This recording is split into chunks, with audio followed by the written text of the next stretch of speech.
ஆண்டவராகிய இயேசு கிறிஸ்துவின் மகிமையுள்ள நாமத்துக்கு ஸ்தோத்திரம் செலுத்துகிறேன். இன்றைக்குரிய ஒரு செய்தி ஒரு விசேஷமான ஒரு செய்தி. ஆக்சுவலி வேத மெசேஜ்கள் நாங்கள் ரெடி பண்ணும் பொழுது ஒன்று நாங்கள் திங்க் பண்ணுற ஒரு விஷயம் என்னென்னா, எதை நம்ம தெரிஞ்சுக்க வேண்டியது அவசியமாக இருக்குது, வேதம் சொல்லுகிற விஷயத்தில் எதை நம்ம தெரிஞ்சுக்கணும், இன்னும் எது தெரிஞ்சுக்காது இருக்கிறோம், எந்த ஒரு கான்செப்டை இன்னும் நம்ம புரிஞ்சுக்காது இருக்கிறோம், இதை நம்ம மனசில் வச்சுட்டா நம்முடைய வாழ்க்கையில் எல்லாமே ஆசீர்வாதமாக இருக்கிறதுக்கு வாய்ப்பு இருக்குதே. இந்த கான்செப்டை மனசில் வச்சு தான் நம்ம முடிஞ்ச அளவுக்கு அந்த மெசேஜிங்கில் ஒவ்வொன்றும் ஏற்பாடு பண்ணுறோம். அதே ஆண்டவர் சமூகத்தில் ஜெபிக்கும் பொழுது ஆண்டவர் நமக்காக வசனங்களையும் அதனுடைய எக்ஸாம்பிள்ஸையும் கர்த்தர் நமக்கு கொடுக்கிறார்.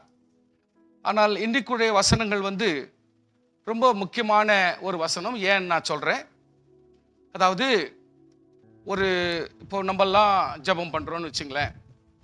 அப்போ நம்ம என்ன நினைக்கும், நம்ம தான் முக்கியம், நம்ம ஜெபம் பண்ணுறோம், நம்ம பிள்ளைங்க ஜெபம் பண்ணிட்டோம், அவங்களும் ஜெபம் பண்ணுறதுனால தான் நமக்கு ஆசீர்வாதம், அவங்களும் சேர்ந்து நம்ம கூட ஜெபிக்கிட்டோம், நாளைக்கு அவங்க ஒரு குடும்பஸ்தராக மாறும் பொழுது அவங்க இன்னும் அதிகமாக ஜெபம் பண்ணுவாங்க, இன்னும் அதிகமான பெரிய லெவலுக்கு வந்துருவாங்க அப்படின்ற கான்செப்டில் நம்ம இருப்போம்.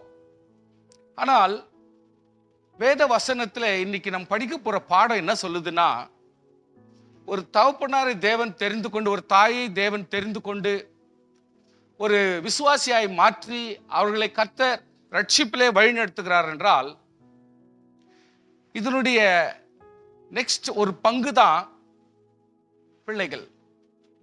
பிள்ளைகள் என்றவங்க அவங்க முடிஞ்சா நெக்ஸ்ட் விசுவாசமா இருக்கட்டும், நம்பிக்கையா இருக்கட்டும், இல்லை அவங்க ஆசீர்வாதமா இருக்கட்டும், இல்லை சில பேர் வெறுத்து பேசுவாங்களான்னா, நல்ல விசுவாசத்தோடு ஒபீடியண்டா சீரா இருந்தா வாழட்டும், இல்லைன்னா அவங்க அனுபவிக்கட்டும் அப்படின்னு கூட நீ சொல்லுவீங்க. ஆனா இந்த இடத்துல ஆண்டவர் ஒருவரை தெரிந்து கொண்டு அவருக்கு ஒரு ரட்சிப்பை கொடுத்து அழைப்பை கொடுத்து நடத்துகிறார் என்றால், அதனுடைய பங்கு தான் பிள்ளைகள். ஜபத்திலும் விசுவாசத்திலும் ரட்சிப்பிலும் ஆவியிலும் அன்பிலும் பாசத்திலும் குடும்ப காரியத்திலும் பணத்திலும் எல்லா விஷயத்திலுமே ஆல் டுகெதர் அவங்களும் பங்குள்ளவர்கள். நீங்க அது கொஞ்சம் மனசுல வச்சுங்க. பங்குள்ளவர்கள்ன்றது அதுல ரொம்ப பெரிய அர்த்தங்கள் உண்டு. பங்குன்னு சொன்ன உடனே நீ என்ன செலவு பண்றியோ அதுல ஒரு கணக்கு காட்டு, இது இல்ல பங்கு. என்ன காசு பண்றியோ நானும் செலவு பண்ணுவேன், நீ செலவு பண்ற மாதிரி நானும் பண்ணுவேன், இது இல்ல பங்கு. பங்குன்னு சொல்லும் பொழுது ஆண்டவரோடு இவர்கள் வச்சிருக்கிற பந்தம், அவர்களோடு தேவனோடு வச்சிருக்கிற அந்த விசுவாசம், தேவனோடு வச்சிருக்கிற அந்த ஒரு உறவு, ஆவிக்குரிய உறவு, அது ஈக்குவலாவே எல்லா பிள்ளைங்களும் அனுசரிக்கவே வேண்டும், அனுசரிக்கவே வேண்டும். இல்லாவிட்டால் ஒருபோதும் ஆசீர்வாதம் தள்ளி போகுமே ஒழிய அனுபவிக்கிறது ரொம்ப கஷ்டமா போயிடும். கர்த்தர் ஒருவரை அழைத்தால் அந்த அழைப்பு எங்க அப்பாவுக்கு இருந்துச்சு எனக்கு இல்லைன்னு சொன்னா, அப்ப நீ ஒரு பிள்ளையா இருக்க முடியாது. பிள்ளைன்னு சொன்னா பொருளுக்கும் பணத்துக்கும் வாரத்துக்கும் எங்க அப்பா கஷ்டப்பட்டு சேர்த்து வச்சிட்டாரு, நான் ஒன்னும் அவ்வளவு பெரிய கஷ்டப்பட வேண்டிய அவசியம் இல்லை, நான் அப்படியே சமாளிச்சுன்னு போனா போதும் நினைச்சா, உன்னை கொண்டு கர்த்தர் உன் பிள்ளைகளுக்கும் இனி ஒரு சந்ததிக்கும் பெரிய காரியத்தை கர்த்தர் செய்ய முடியாது. இன்றைக்கு வசனத்தை நீங்க வாசிங்க, அப்பதான் உங்களுக்கு புரியும். அதுக்கு மேல உங்களுடைய வாழ்க்கையே ஒரு பெரிய சஞ்சலமா தான் போயிடும். அதனால கர்த்தர் ஒருவரை அழைத்து அவர்களுக்கு பிள்ளைகளையும் அவருடைய சந்ததியும் ஒருவேளை அவர்களோடு ஒரு சொந்தக்காரரையும் சேர்த்து வைத்தாரா, அவர்களுக்கும் அந்த பங்கு உண்டு. பங்கு என்று சொன்னால் விசுவாசமும் ஆசீர்வாதமும் நன்மையும் உரிமையும் இரக்கமும் தயவையும் பெற்றுக்கொள்ள அவர்களுக்கு உரிமை உண்டு, அவர்களும் ஆசீர்வாதம் உள்ளவர்களா இருப்பார்கள். அதை உங்களுக்கு தெளிவா நான் சொல்றேன். இதை தான் நான் இந்த இடத்துல சொல்லும்போது எப்படி சொல்றது, ஸ்ட்ராட்டஜிக்கல் கான்செப்ட், ஒரு நார்மலான கான்செப்ட் இல்லை, நார்மலான ஒரு செய்தி இல்லை, இது ஸ்ட்ராட்டஜிக்கல் கான்செப்ட், கொஞ்சம் திங்க் பண்ண வேண்டிய விஷயம். அதாவது சாதாரணமாவே ஒரு காசு கொடுத்த உடனே அதுக்கு தகுந்த ஒரு பொருளை கொடுத்துட்டான் அப்படின்னாக்கா அது ஒரு விலை. ஆனால் ஆண்டவருடைய பிளஸ்ஸிங்க்கு ஏதோ கர்த்தர் பிளஸ்ஸிங் கொடுத்தா அப்படியே லம்சமா ஒரு லாட்டா அப்படியே கொடுத்துறாருன்னா அப்படியெல்லாம் முடியாது. கர்த்தரிடத்திலே நம்முடைய உழைப்பாகிய விசுவாசம், உழைப்பாகிய பிரயாசம், உழைப்பாகிய ஜெபம், உழைப்பாகிய உபவாசம், உழைப்பாகிய ஆவியின் மகிமை, உழைப்பாகிய பாடு அனுபவிக்கிறது, இதெல்லாவற்றையுமே சேர்த்து நாம் நம்முடைய பிரயாசத்தோடு ஆண்டவருடைய விசுவாச பிராமிஸ், அந்த பிராமிஸை நம்ம காப்பாற்றி அதுக்கு தகுந்த மாதிரி நடக்க முடியுமானால் அது மட்டுமே நம்மை தொடர்ச்சியாக நம்ம பிள்ளைகளையும் நம்முடைய ஜனங்களையும், ஒருவேளை உங்ககிட்ட ஒரு 5-10 வேலைக்காரங்கள் இருக்குமானால், அல்லது யாரோ ஒருத்தர் உங்க கூட சொந்தக்காரர் கூடவே சேர்ந்துட்டாங்கன்னு சொன்னா அவர்கள் எல்லாருமே பற்றி ஆசீர்வாதங்கள் தொடர்ந்து போகும். So the strategical concept of promised blessings, a strategical concept of promised blessing எப்படின்னா, their fulfillment, அதனுடைய நிறைவு, அதனுடைய லாபம், அதனுடைய விளைவு, அதனுடைய பலன் எப்ப கிடைக்கும்னா கர்த்தருடைய பர்ஃபெக்ட் பிளான்ல மட்டும்தான் வரும். அது ஏதோ வந்துரும், கேட்ட உடனே வந்துரும். இன்னைக்கு நாம் பல நேரத்தில் ஜெபத்தை கர்த்தர் தள்ளி போடுவார், ஜெபத்திற்கு பதில் தள்ளி போடுவார், ஜெபத்தினுடைய விடுதலை தள்ளி போடுவார், ஜெபத்தினுடைய ஆசீர்வாதத்தை தள்ளி போடுவார். நன்மை சில இடத்துல தள்ளி போடுறார், ஆசீர்வாதங்கள் சில இடத்துல தள்ளி போகுது. நம்ம பிள்ளைக்கு வர வேண்டியது அவங்க பிள்ளைகளுடைய பிள்ளைக்கு வர வேண்டிய சூழ்நிலை வந்துருது. இதை கொஞ்சம் நம்ம கண்டுபிடிச்சு இப்படி படிச்சாதான், ஓஹோ இப்படி இருக்குதா, அப்போ எங்க அப்பா எவ்வளவு மரியாதையோடு கர்த்தரை கனப்படுத்தி இருந்தா அதே மரியாதையோடு, அதை விட ஜாஸ்தி மரியாதையோடு நான் இருந்தா மட்டும்தான் அந்த ப்ராமிஸ் என்னையும் கடந்து என் பிள்ளைகளும் கடந்து ஆசீர்வாதம் நமக்கு இருக்கும் என்பதை நீங்கள் உணர வேண்டும். அதை தான் நமக்கு சொல்றது strategical concept of promised blessing. கர்த்தர் நமக்கு கொடுக்கிற அந்த ஒரு பிளஸிங் சாதாரணமா அப்படியே லம்சமா ஒரு கட்டி அப்படி வந்துடுறது இல்லை. அது ஸ்ட்ராட்டஜிக்கல் கான்செப்ட். அது உழைப்பினாலும் வேர்வையினாலும் பாடுகளினாலும் பிரயாசங்களினாலும் கஷ்டங்களினாலும் பல துக்கங்களினாலும் அழுகையினாலும் பலவிதமான போராட்டத்தினாலும் மேற்கொண்டு அந்த ஆண்டவருடைய பிராமிஸை, அந்த ஒரு நம்பிக்கை, அந்த வார்த்தைகளை, ஆசீர்வாத வார்த்தைகளை நிறைவேறும்படி நானும் போராடுகிறது மட்டுமல்ல, எனக்கு உரிமையாய் கொடுக்கப்பட்ட என்னுடைய ரத்தம், என்னுடைய பங்காகிய பிள்ளைகள் கூட ஈக்குவலா அதே பாடுகள் இருந்தால் மட்டுமே ஆசீர்வாதம் தொடர்ந்து போகும். அது மறுபடியும் தொடர்ந்து போகும். இல்லாவிட்டால் அது அங்கே பிளாக் ஆயிடும். கொஞ்சம் அதை புரிஞ்சுக்குங்க. வசனத்தை சொல்ற அதை உங்களுக்கு நல்லா புரிஞ்சிடும். ஸோ கர்த்தருடைய பிளஸிங்ஸ் எப்பொழுதுமே நீங்க புரிஞ்சுங்க, ஒருவரை அழைத்து விட்டால் ஆசீர்வாதம் இல்லாமல் கர்த்தர் உன்னை விட மாட்டார். தேவன் உன்னை அழைத்தால் அந்த அழைப்பிலே நீ நிலை நிற்கும் பொழுது ஒருவேளை சொன்ன அந்த ப்ராமிஸ் ஒருவேளை ஃபுல்ஃபில் ஆகாம போகலாம். அது உங்க பிள்ளைகளுக்கும் மாறி போயிட்டு இருக்கலாம். ஆனால் உன்னை பசியில் இருக்க விட மாட்டார். ஹல்லேலூயா.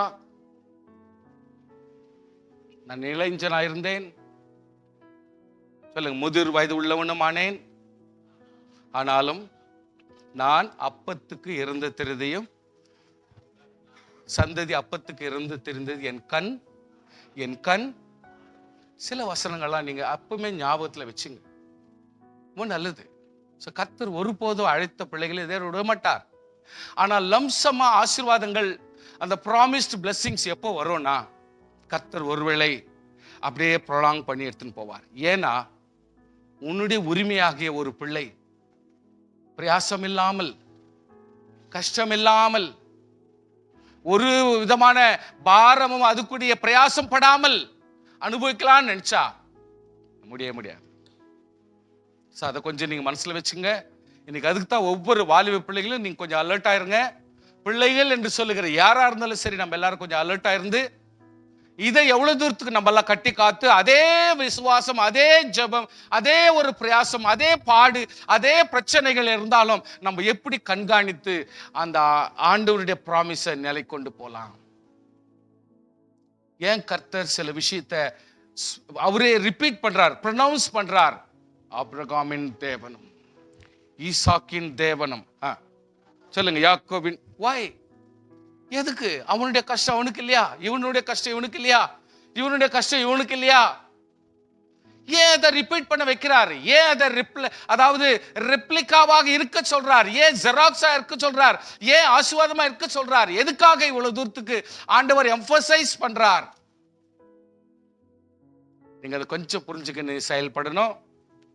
காட்ஸ் பிளான், இதை நான் திருப்பி திருப்பி புரிய வைக்கிறேன். நான் கொஞ்சம் கொஞ்சமா திருப்பி திருப்பி புரிய வைக்கிறேன். God's plan is purpose to bring glory to himself.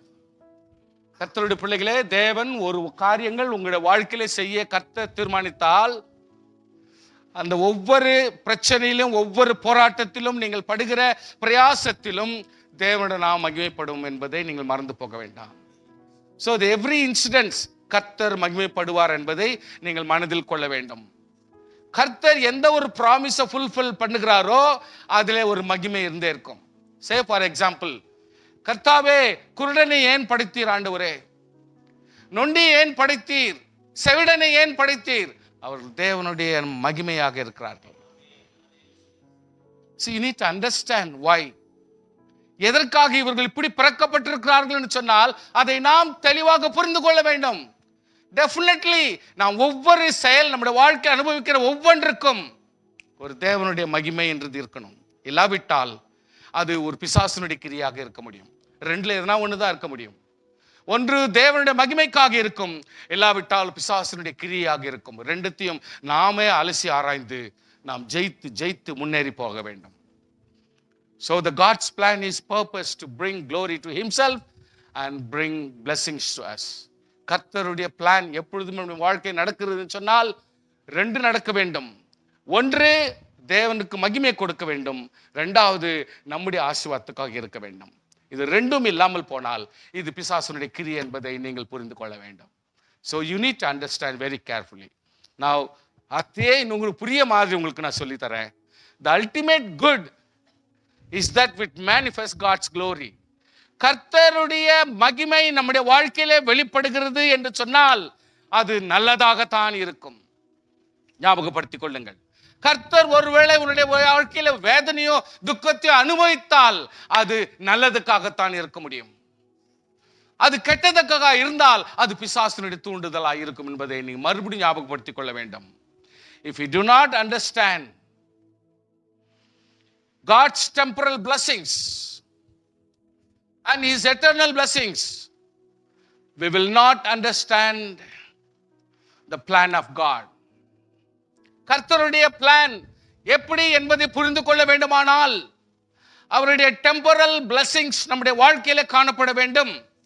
அவருடைய மேன்மையான வினோதமான ஆவிக்குரிய ஆசீர்வாதங்கள் எட்டர்னல் பிளஸிங்ஸும் நம்முடைய வாழ்க்கையிலே நாம் புரிந்து கொண்டு அனுபவிக்க வேண்டும். இது ரெண்டுத்தையும் நம்ம புரிஞ்சுக்கலனா, இது ஒவ்வொன்று கர்த்தரால் வந்த ஆசீர்வாதங்கள் நாங்கள் பிரயாசப்படுகிறது. Say for example, when we take the payment, that is also a blessing of the Lord. நான் ஒரு அருமையா சாப்பிடுறோம்னா அதுவும் blessing of the Lord. நல்லா உடுத்துறோம்னா அது blessing of the Lord. ஆரோக்கியமா இருக்கிறோம்னா அது blessing of the Lord. If you have money to transact, it is the blessing of the Lord. ஆரோக்கியமாகவே சுகமாகவே நோய் நொடி இல்லாமல் இருக்கிறோம்னா it is the blessing of the Lord. கொஞ்சம் இப்படி கணிக்க வேண்டும். செலவு பண்றதுக்கு கர்த்தர் பணத்தை கொடுத்து வைத்திருக்கிறார், அது blessing of the Lord. பிள்ளைகளை காப்பாற்றுகிறோம், it is the blessing of the Lord. பிள்ளைகள் சமாதானமா இருக்கிறார்கள், it is the blessing of the Lord. ஆரோக்கியமாக இருக்கிறார்கள், பிளஸ் பிள்ளைகள் எந்த ஒரு நோய் நொடி இல்லாமல் இருக்கிறார்கள், it is the blessing of the Lord. ஏனா அவர்கள் நமக்கு வந்த வாக்குத்தத்தத்தை அவர்கள் கேரி ஃபார்வர்ட் பண்ணணும். they should carry. அந்த விசுவாசம், அந்த ஜெபம், அந்த பாடு அவங்க அப்படியே கேரி ஃபார்வர்ட் பண்ணணும். சோ விசுவாசியே, there is a temporal blessings and eternal blessings. கடைசி வரைக்கும் பரலோகத்தில் சேர்ற வரைக்கும் இருக்கக்கூடிய அந்த blessings-ஐயும் நம்ம புரிஞ்சு கொள்ளாவிட்டால் அவருடைய பிளானே நம்ம புரிஞ்சுக்க முடியாது. so according to the plan, நாம் கொஞ்சம் கூட கேர்ஃபுல்லா எவ்ரி மினிட் எவ்ரி செகண்ட் நம்முடைய வாழ்க்கையில ஒவ்வொரு பகுதியிலும் உத்தமம், உண்மை, நேர்மை, பரிசுத்தம், விசுவாசம், ஜெபம், உபவாசம் எல்லாம் அப்படியே மிக்ஸ்ல கதம்பமா ஒரு மிக்ஸ் பண்ணி நம்ம வாழ்க்கையில போடாவிட்டால், இம்ப்ளிமெண்ட் பண்ணாவிட்டால், அதை பயிற்சியிலே கொண்டு வராவிட்டால் தகப்பனுடைய ஆசீர்வாதம், அவர்கள் பெற்ற ப்ராமிஸ் அப்படியே கண்டினியூ பண்ண முடியாது. You cannot carry forward your blessings. நல்லா புரிஞ்சுக்குங்க. The importance of blessing is in the perfect plan only. The God's plan is to demonstrate the glory of God. கர்த்தருடைய மகிமை என்பது, அவருடைய பிளான் என்பது எப்பொழுதுமே தேவன் மகிமைப்படுவார். மனசுல வச்சுங்க. Number 2, God's goal is to accomplish good of those who love God. கர்த்தரை நேசிக்கிற ஒவ்வொரு கர்த்தருடைய பிள்ளைகளையும் நல்லதையே நடத்தி கொண்டு போவதுதான் கர்த்தருடைய சித்தம். ஸ்தோத்திரம். ஹல்லேலூயா. கர்த்தருடைய பிளான் வந்து 2. அந்த பிளான்ல 2 விஷயம். ஒரு விஷயம், எப்பொழுதுமே நாம் எந்த விஷயம் பாடுகள் அனுபவிச்சாலும் துக்கம் அனுபவிச்சாலும் தேவன் அவருடைய சித்தத்தின் மகிமைப்படுகிறார். கர்த்தர் மகிமைப்படுகிறார். எந்த ஒரு விஷயத்தில் கர்த்தர் மகிமைப்பட வேண்டும். நம்பர் 2, நம்ம எந்த காரியத்தில் செய்தாலும் எவ்வளவு பாடுபட்டாலும் அதில் ஒரு நல்ல காரியத்தை கர்த்தர் நமக்கு கொடுக்க, நேசிக்கிற கர்த்தருடைய பிள்ளைகளுக்கு கொடுக்க கர்த்தர் பிரியமா இருக்கிறார். அதை மனசுல வச்சுங்க. ஆமென். 2 காரியங்கள் மனசுல வச்சுங்க. 1 வந்து கர்த்தர் மகிமைப்பட வேண்டும். சொல்லுங்க, கர்த்தர் மகிமைப்பட வேண்டும். 2வது, நமக்கு நன்மையாக முடிய வேண்டும். அது தீமையாக இருந்தால் அது பிசாசினுடைய கிரியை. Again you have to cross check. Again every time you need to cross check. Okay, இப்போ நம்ம எவிடன்ஸ்ல போலாம். ரோமன்ஸ் 8:28 வாசிங்க.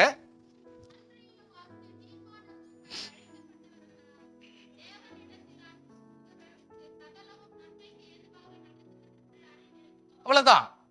யா, தீமை நடக்கும், வேதனையாக இருக்கும், சஞ்சலமாக இருக்கும், சிலர் இஷ்டப்படாது, சிலர் செய்யறது நமக்கு புரியாது, சிலர் நமக்கு பாரமாகவே இருக்கும். No problem. அவருடைய தீர்மானத்தின்படி கர்த்தர் நம்ம அழைச்சது உண்மையானால், நாம் தேவனிடத்தில் அன்பு கூறுறது உண்மையானால், எப்படியாகில கர்த்தர் என்ரூட் பண்ணி நம்மளை சகலும் நன்மைக்கு எதுவாய் நடத்திடுவார். கரங்களை தட்டி ஸ்தோத்திரம் பண்ணுங்க. எப்படியாகில கர்த்தர் நடத்திடுவார். அதுக்கு ஒரு எக்ஸாம்பிள் மாதிரி நான் உங்களுக்கு கொடுக்குறேன். எபிரேயர் 11:24-26. Hebrews 11:24-26 வாசிங்க.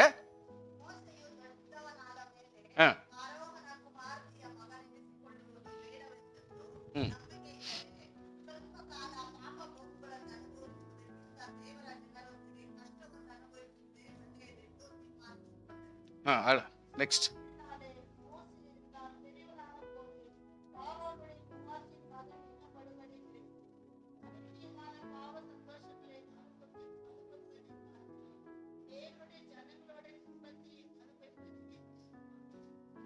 ஆமென். என்ன சொல்லுது? இனி வரும் பலன் மேல், இனி வரும் இனிமேல நமக்கு வரக்கூடிய பலன் மேல நமக்கு கவனமா இருக்கணும். நல்லா கவனிங்க. எவ்வளவு பெரிய காரியம் செய்யுங்க, தியாகம் பண்ணுங்க, விட்டு கொடுங்க, சாப்பாடை விடுங்க, உபவாசமா இருங்க, ஜெபிங்க, ஒருத்தருக்காக சாக்ரிஃபைஸ் பண்ணுங்க, எல்லாம் பண்ணுங்க. ஆனா அதுல ஒரு கவனம் ஒண்ணு இருக்கணும். என்ன கவனம்? இனி வரும் பலன், ஆவிக்குரிய பலன் மேல் நமக்கு நோக்கம் இருக்கணும். நமக்கு எங்க இருக்கணும் நோக்கம்? இனி எனக்காக வருகிற பலன் மேல எனக்கு கவனம் இருக்கணும். அதனால அவ என்னன்றான்? எகிப்தில் உள்ள பொக்கிஷங்களிலும், அல்லேலூயா, எகிப்தில் உள்ள பார்த்த சின்ன வயசுல இருந்து பலப்பட்ட மோசே சொல்றார், நான் சின்ன வயசுல இருந்து எகிப்து தேசத்துல நான் பார்த்த, அரண்மனையில பார்த்த எல்லாவித பொருள்களும், ஆசாபாசங்களும், சகல உச்சிதங்களுக்கு மேலாக அந்த பொக்கிஷங்களை பார்க்கிலும் கிறிஸ்துவின் நிமித்தம் வரும் நிந்தை அதிகமாய் பாக்கியம் என்று எண்ண வேண்டிய சூழ்நிலைக்கு வந்து விட்டான். ஹல்லேலூயா. அப்படி எண்ண வேண்டிய சூழ்நிலை. இந்த 40 years of life, 40 years of life in Egyptian palace, அவன் அனுபவிச்ச 40 வருஷத்தினுடைய அனுபவம் அவனுக்கு என்ன சொல்லுதுன்னா, சாரி, ஏதோ ஒரு சந்தர்ப்பத்தில் நான் இப்போ வனாந்திரத்துக்கு வந்துட்டேன். ஆனால் நான் யோசிக்கிறேன், திஸ் இஸ் பெட்டர். கர்த்தர் என்ன அர்த்தத்தோட தான் கொண்டாந்துருக்கிறார். ஏன்னா அந்த 40 வருஷத்துல நான் பார்த்த எல்லா ஆசாபாசங்கள் இதெல்லாம் களியாட்டுகளும் அனுபவங்களும் ஆசீர்வாதங்களும் இந்த எல்லாவித காரியத்தை யோசித்து பார்க்கும் பொழுது there is something எனக்கு முன்னாடி வைக்கப்பட்டிருக்கிறது. பரலோகத்தினுடைய மகிமையும் அந்த நித்திய ஜீவனுக்காக ஏங்கி ஓடிக்கொண்டிருக்கிற ஜனங்கள், ஏங்கி ஓடிக்கொண்டிருக்கிற குடும்பங்கள், ஏங்கி ஓடிக்கொண்டிருக்கிற வாலிப பிள்ளைகள், ஏங்கி ஓடிக்கொண்டிருக்கிற பலதரப்பட்ட லேடிஸும் பெண் பிள்ளைகளும் ஏழைகளும் அந்த துர்க்கம் அதாவது ஒரு ஆப்பர்ச்சுனிட்டியிலே நான் அவதிப்படுற அப்படிப்பட்ட ஜனங்களுக்கு நாம் ஒருவேளை வழிகாட்ட முடியுமானால், ஸ்தோத்திரம், ஹல்லேலூயா, அவங்களுக்கு நான் ஒரு ஆசீர்வாதமாக ஒரு பங்காக இருக்க முடியுமானால், இதை விட எனக்கு இதான் முக்கியம். எனக்கு எதிர்நோக்கி வச்சிருக்கிற அந்த அந்த அந்த ஒரு பெரிய ஃபார்முலா, அந்த ஒரு பெரிய ஆசீர்வாதத்தை நான் பார்க்கும் பொழுது இதான் பெட்டர் மாதிரி தெரியுதுன்னு சொல்லிட்டு அவன் நினைக்கிறான். When Adam Eve disobeyed the command of God and sinned in the Garden of Eden, sin entered in the human race along with the curse. சுவாசியே, நம்ம மறுபடியும் go back and பின்னல் திரும்பி பார்க்கும் பொழுது உத்தமம் மேன்மையும் மகிமையுமாய் காணப்பட்ட ஒரே ஒரு உலகத்தின் சிருஷ்டிப்பாகிய ஆதாம், ஒரு உன்னதமான மனுஷனும் தேவனுக்கு சரிசமமாய் இருந்தவனும் சகலவற்றுக்கும் ஆளாய் இருக்கக்கூடிய ஒருவன், கர்த்தர் தனியா இருப்பது நல்லதல்ல, உலகத்தின் வரைக்கும் சொல்லிட்டு ஒரு துணையை உண்டு பண்ணி போட்டாலும் வாழ்க்கையில எப்பொழுதுமே அந்த ஒருவனுடைய வேல்யூ, ஒருவனுடைய மதிப்பு, அந்த ஒருவனுடைய தன்மை, ஒருவனுடைய குணாதிசயம், ஒருவனுடைய ஆவிக்குரிய மேன்மை, தேவன் கொடுத்த அந்த மேன்மையான தகுதிகளை யோசிக்கும் பொழுது வெளியேற பெற்றதா இருந்தது. நீங்க கொஞ்சம் கூட அந்த 1 or 2 சாப்டர்ஸ் மட்டும் அதை கொஞ்சம் படிக்க போனா, கர்த்தர் கடவுளுக்கு சமானமாய் அந்த ஆதாமை கர்த்தர் வச்சு அவ்வளவு ஒரு மேன்மையான தகுதிகளை கர்த்தர் கொடுத்திருந்தார். அதாவது ஒரு 40-50 சாப்டர் ஒரு பிரசங்கம் போட்டாலும் கூட அதுல பத்தாது. உன்னதமான தன்மைகளை கர்த்தர் கொடுத்தார். ஆஃப்டர் ஆல், ஆண்டவர் ஏவாளுக்கு என்ன ஈக்குவல் பனிஷ்மெண்ட் கொடுத்தாரோ அதே தான் ஆதாமுக்கு கொடுத்தார். ஏன் கொடுத்தாருன்னா, உன்னுடைய மகிமை என்ன, உன்னுடைய சிருஷ்டிப்பு என்ன, உன்னுடைய ஞானம் என்ன, உன்னுடைய அறிவு என்ன. எசேக்கியேல்ல பிசாசுகளுடைய தன்மையை குறித்து சொல்வார் ஆண்டவர். எசேக்கியேல்ல பிசாசுனுடைய தன்மைகள் எல்லாம் சொல்லி வருவார். அவன் ஒரு சும்மா அப்படி இப்படி கையை எடுத்தாலே போதும், ஆயிரக்கணக்கான மியூசிக் அப்படி கூடி வருமா, கேட்கறதுக்கு அதே மதுரமாய். ஓ கர்த்தருடைய பிரசன்னம், ஓ தாராளமா நமக்கு அப்படியே துதிக்கணும்னு உந்த படம். அந்த துதி நம்மளை அறியாதே எல்லாரும் துதிக்கிறதுக்கு ஏவி விட்டுடும். இது ஆராதனுடைய மகிமை. யார்கிட்ட இருக்குது? கர்த்தர் நம்ம கிட்ட கொடுக்கிறார். அது ரொம்ப கேர்ஃபுல்லா நம்ம பயன்படுத்தணும். அது ரொம்ப ரொம்ப உஷாரா, ரொம்ப கவனமா. பிகாஸ் இஃப் ஐ எம் உண்மையிலே ஒரு ஆசீர்வாதத்துக்கும் ஒரு மேன்மைக்கும் தேவனை துதிக்கிறதுக்கும் பலர் ஆராதிக்கிறதுக்கும் நாங்களும் ஒரு பங்குன்னு சொன்னா, நம்ம எவ்வளவு நுணுக்கத்தோடு இருக்கணும் என்பதை ஜெபிச்சு ஜெபிச்சு ஜெபிச்சு உபாசித்து ஆவியானவற்றை கேட்டு தான் செய்யணும். பிரசங்கம் வசனத்திலிருந்து எடுத்துடலாம், படிச்சிடலாம், ஆவியினால பலப்பட்டு சொல்லிடலாம். ஆனால் ஆராதனை நடத்துறது ரொம்ப உஷாரா இருக்கணும், கேர்ஃபுல்லா இருக்கணும். இல்லாவிட்டால் பலர் மிஸ்கைட் ஆகிறதுக்கு பிரச்சனை ஆயிடும். சோ விசுவாசியே, ஆண்டவராகிய கர்த்தர் சொல்லுகிறார், ஓ நீ இப்படிப்பட்டவன், நீ இப்படிப்பட்டவன், நீ இப்படிப்பட்டவன், நீ இப்படிப்பட்டவன், எல்லாவற்றையும் சொல்லிவிட்டு கட்சியில் என்ன சொல்வாரு? உன்னுடைய பெருமை, அப்பேற்பட்ட ஆசீர்வாதத்திலிருந்து நீ கீழே விழுந்தாய் என்று சொல்லி பிசாசை குறித்து சொல்லுவாங்க. விசுவாசியே, இவ்வளவு குதாதிசயம் வெறும் லூசிபருக்கு மட்டும் வந்துருமா? அது ஆதாமிலிருந்து தொடர்ச்சியாய் வந்தது. ஹல்லேலூயா. ஆதாமினுடைய மகிமையை இன்று ஒரு லூசிபருடைய மனுஷனாகவும் அவனுக்கு கர்த்தர் கொடுக்கப்பட்டது. கர்த்தர் சொல்லுகிறார், இவ்வளவு ஆசீர்வாதம் ஆதாமுக்குள் இருக்கிறது சொன்னால் அதே ஆசீர்வாதம் கர்த்தர் நமக்கு வைத்திருக்கிறார் என்பதை கரங்களை உயர்த்தி ஸ்தோத்திரம் பண்ணுங்கள். கரங்களை உயர்த்தி ஸ்தோத்திரம் பண்ணுங்கள். அதே வல்லமை, அதே மகிமை, அதே துதி, அதே ஸ்தோத்திரம். ஹல்லேலூயா. யோசித்து பார்க்கும் பொழுது விசுவாசியே, எவ்வளவு அற்புதமான கண்ணை படைத்தார், எவ்வளவு அற்புதமான மூக்கு படைத்தார், எவ்வளவு அருமையான காது படைத்தார், எவ்வளவு அருமையான ஒன்னும் இல்லை, சும்மா ஒன்னே இல்லாதே வாய்ஸ் இங்கிருந்தே வருது வருது. எவ்வளவு சவுண்டா போடலாம், எவ்வளவு மெதுவா போடலாம், எவ்வளவு பேலன்ஸ் பண்ணலாம், எவ்வளவு அற்புதமா நடக்குது. எவ்வளவு அற்புதமா மனுஷனுடைய செயல்களை படைச்சு எவ்வளவு வினோதமா கர்த்தர் வச்சிருக்கிறார். நம்முடைய மேன்மையை நம்ம புரிஞ்சுக்க மாட்டேன்றோமே, அந்த தன்மையை நம்ம இன்னும் கூட புரிஞ்சுக்க மாட்டேன்றோமே. இன்னும் கூட கர்த்தர் நம்ம கொடுத்திருக்கிற அந்த உன்னதமான ரெஸ்பெக்ட், அதுக்குரிய மரியாதையை நம்ம இன்னும் கர்த்தர் கொடுக்க மாட்டேன்றோமே. அதான் மன வருத்தமா இருக்குது. எவ்வளவு ஒரு அறிவை கொடுத்திருக்கிறார், எவ்வளவு ஒரு தகுதியை கொடுத்திருக்கிறார், எவ்வளவு ஒரு மேலான தன்மையை கொடுத்திருக்கிறார், எவ்வளவு ஒரு ஞானத்தை கொடுத்திருக்கிறார், எவ்வளவு ஒரு பகுபாடை கொடுத்திருக்கிறார், பாகுபாடை கொடுத்திருக்கிறார், எவ்வளவு ஒரு திறமையை கொடுத்திருக்கிறார். டிசைனிங் ஆஃப் ஸ்பிரிட், ஒவ்வொருத்தரை பகுப்படுத்துதலை எவ்வளவு தூரத்துக்கு கர்த்தர் கொடுத்திருக்கிறார். இவ்வளவு அற்புதமான நுணுக்கங்களை நாம் இன்னும் பயன்படுத்தவில்லையே. ஏதோ ஏதோ நமக்கு வந்த ஒரு கிஃப்ட் மாதிரி நம்ம நினைக்கிறோமே. இந்த சரீரம் நமக்கு வந்த ஒரு இலக்காரமான ஒரு ஆசீர்வாதம் தந்துட்டாருன்னு நினைக்கிறோமே. இந்த உன்னதமான தன்மையை நம்ம இன்னும் புரிஞ்சுக்கலையே. நம்முடைய திறமை என்ன, நம்முடைய மேன்மை என்ன, நம்முடைய அண்டர்ஸ்டாண்டிங் என்ன, நம்முடைய ஞானம் என்ன, நம்முடைய அறிவு என்ன, நமக்கு புத்தி என்ன, கர்த்தர் கொடுத்த மேலான காரியங்கள் என்ன. உலக மனுஷன் இன்னைக்கு எங்கெங்கயோ பறந்து போயிட்டான், எவ்வளவு விஷயத்தை காட்டுறான். ஆவியக்குரிய பிள்ளைகளுக்கு ஆண்டவர் அவ்வப்போது வசனங்களை சொல்லி சொல்லி சொல்லி புகுத்தி கொண்டே தான் இருக்கிறார். இன்னும் நம்ம எல்லாம் மேலான தன்மைக்கு போகல. இன்னும் அத்தனை தன்மைக்கு நாம் போகணும். ஆண்டவர் விரும்புகிறார். ஜஸ்ட் ஃபர்ஸ்ட் ஷாட்ல, ஜஸ்ட் ஃபர்ஸ்ட் சாப்டர்ல, ஃபர்ஸ்ட் ஸ்டெப்ல ஒரு ஏவாள்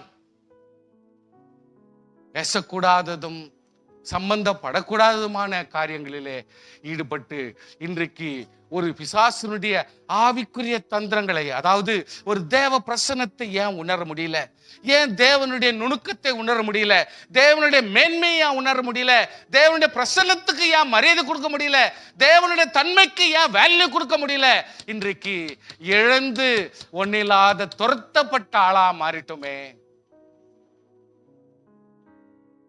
எவ்வளவு மேன்மையான மனுஷன், எவ்வளவு மேன்மையான தகுதிகள் கர்த்தர் நம்ம கொடுத்திருக்கும் பொழுது இன்றைக்கு ஆண்டவர் அங்க தேவ தோட்டத்திலிருந்து கெட் அவுட்னு சொல்ற அளவுக்கு, யூ ப்ளீஸ் அவுட் அப்படின்ற அளவுக்கு மாறிட்டானே.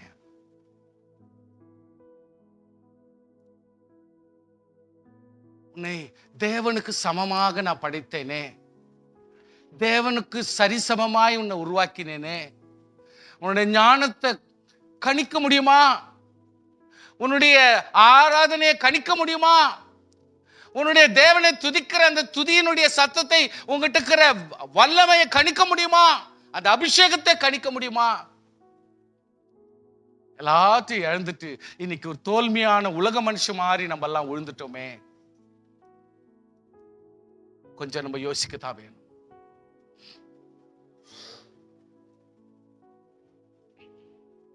The blessing of God directly relates to three matters. One is we need to overcome. கர்த்தர் நாம் பண்ற பாவத்துக்கு கர்ஸா இருக்கிற சாபத்தை நாம் ஓவர்கம் பண்ண வேண்டும். Hallelujah. We need to overcome. Number two, we have to overcome. எப்பவுமே கவனத்தில் வச்சுங்க, condemnation and destruction of Satan. உங்களுடைய மனதை அதாவது திருப்புகிற பிசாசை கூட நீங்க கணக்குல வச்சுக்கணும். உன்னுடைய மனசை அப்படி சிதறடிக்கிற பிசாசையும் உன்னை கணக்குல வச்சுக்கணும். கர்த்தர் நம்ம கொடுத்த கர்ஸ் கூட நம்ம மாத்தணும்.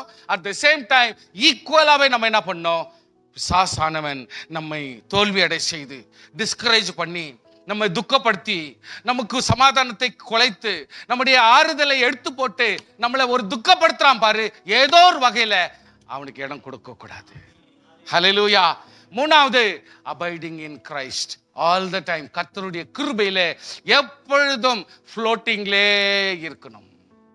அவருடைய தன்மையில், அவருடைய ஆசுவாத்துல நிலைச்சிருக்கணும்.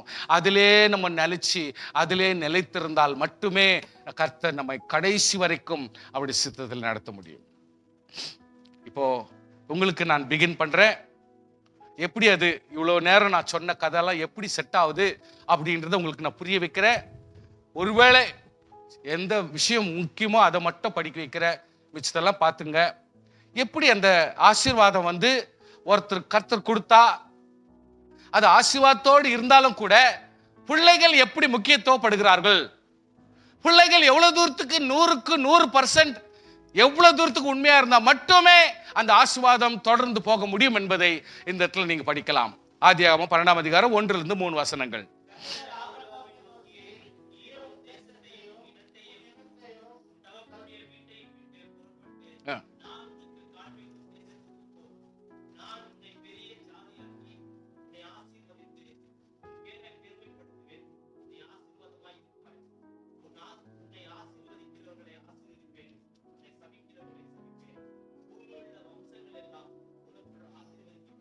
தேங்க்யூ. இப்போ நம்மளுக்கு வேண்டியது வெறும் முக்கியமான வசனம் இதுதான். உன் தேசத்தை, இது எப்படி தெரியுமா? நல்லா கவனிக்கணும். இந்த ஃபர்ஸ்ட் தியரம் இது. இந்த தியரம் வந்து மறுபடியும் எத்தனையோ முறை ஆபிரகாம் பிரசங்கம் பண்ணிட்டோம். இது ஒரு டைப். உன் தேசம்னா அங்க இருக்கிற களியாட்டு, அங்க இருக்கிற வெறி, அவங்க படுற துர்க்கிரியைகள், அவங்களுடைய சிந்தனைகள், அவங்களுடைய அசுத்தமான எண்ணங்கள், அந்த அசுத்தமான கிரியைகள். ஏதோ ஊரை விட்டு வந்துட்ட அது இல்லை முக்கியம்.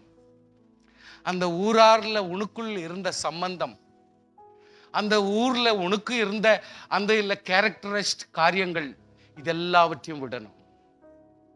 அல்லேலூயா. நான் ஊரை விட்டு வந்துட்டேன் அது இல்லை முக்கியம்.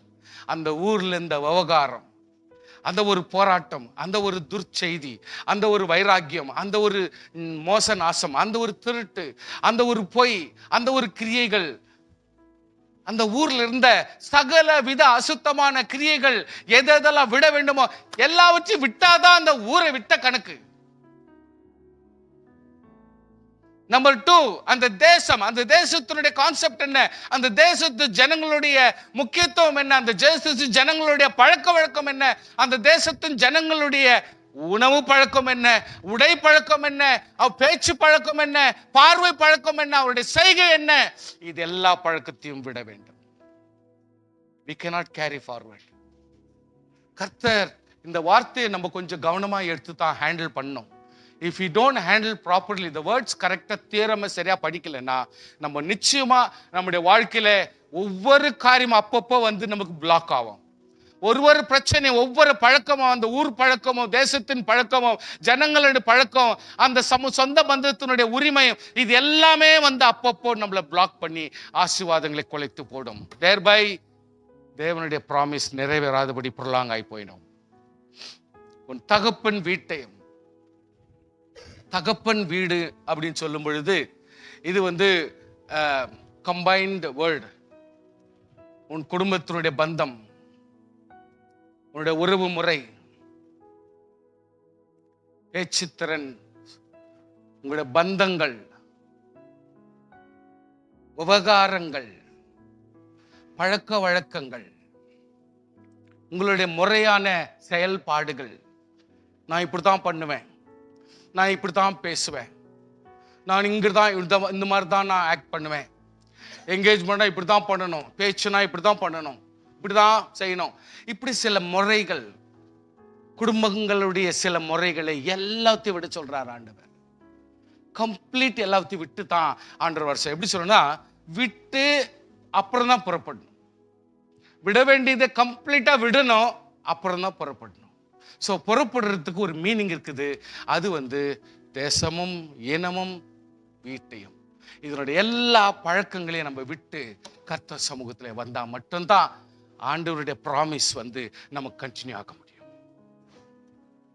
You can make more questions, you can make more obligation, you can make more queries, you can ask with the Lord. Simply you will be prolonging time. நீங்க சும்மா டைம் வேஸ்ட் பண்ணி இருப்பீங்க. ஆண்டவர்கிட்ட கேட்கிற கேள்விக்கு விடுதலை கர்த்தர் இருந்தா கொடுப்பாரு, இல்லைன்னா கர்த்தர் கொடுக்க மாட்டார்.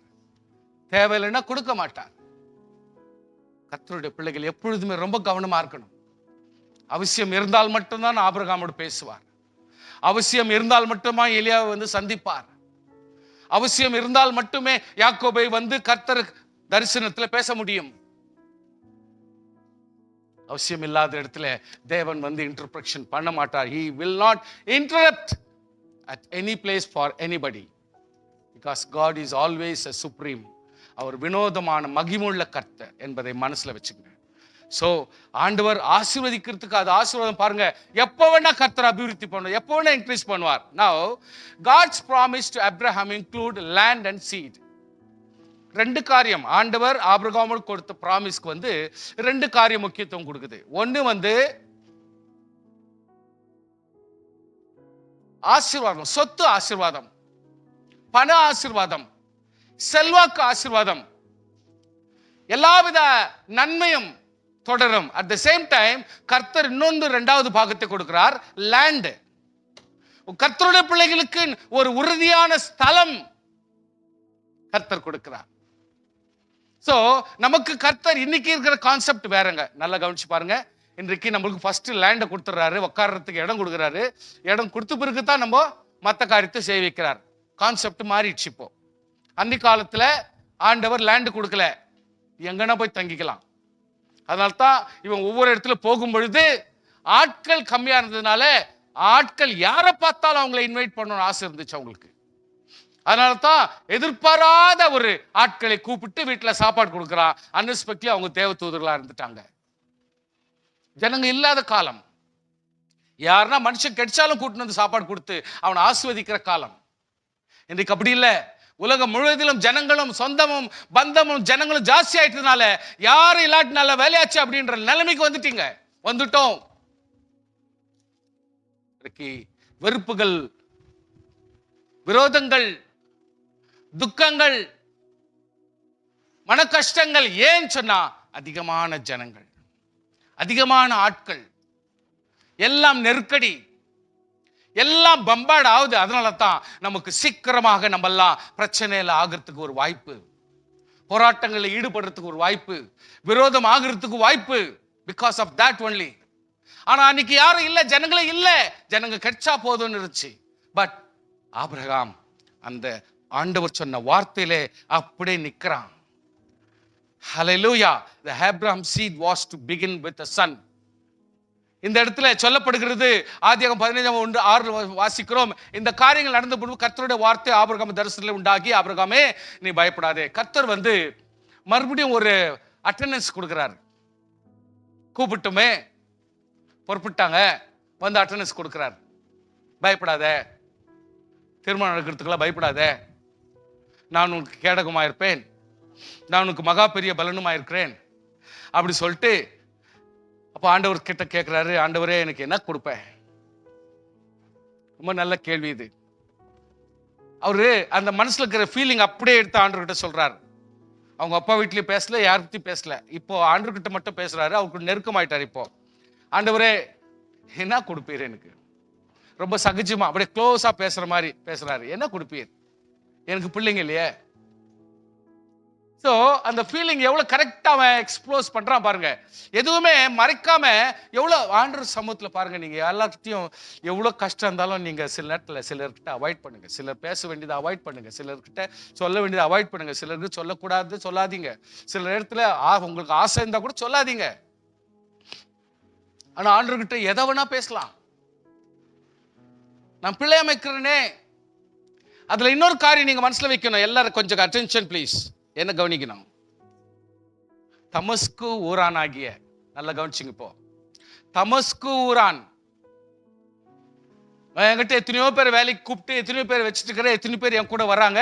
ஆனால் தமஸ்கு ஊரான் வந்துட்டு என் விசுவாசமாகவே என் வாழ்க்கை ஆசீர்வாதமாகவே இருக்கிறான். என்கிட்ட இருக்கிற எல்லா வேலைக்காரனுக்கும் லீடரா இருக்கிறான். அவங்களுடைய எல்லா வர்ஷிப்புக்கெல்லாம் அவன் தான் லீடரா இருக்கிறான். அவங்களுடைய எல்லா ஆவிக்குரிய வாழ்க்கைக்கும் குடும்பத்தையும் சபதரிக்கிறவனும், கணக்கு போட்டு அவங்களுக்கு ஆசீர்வாதம் கொடுக்கிறவனும், இவ்வளவு கோழி, இவ்வளவு ஆடு, இவ்வளவு மாடு சாப்பிடுங்கன்னு சொல்லிட்டு சபதரிக்கிறவனே அவன் தான்.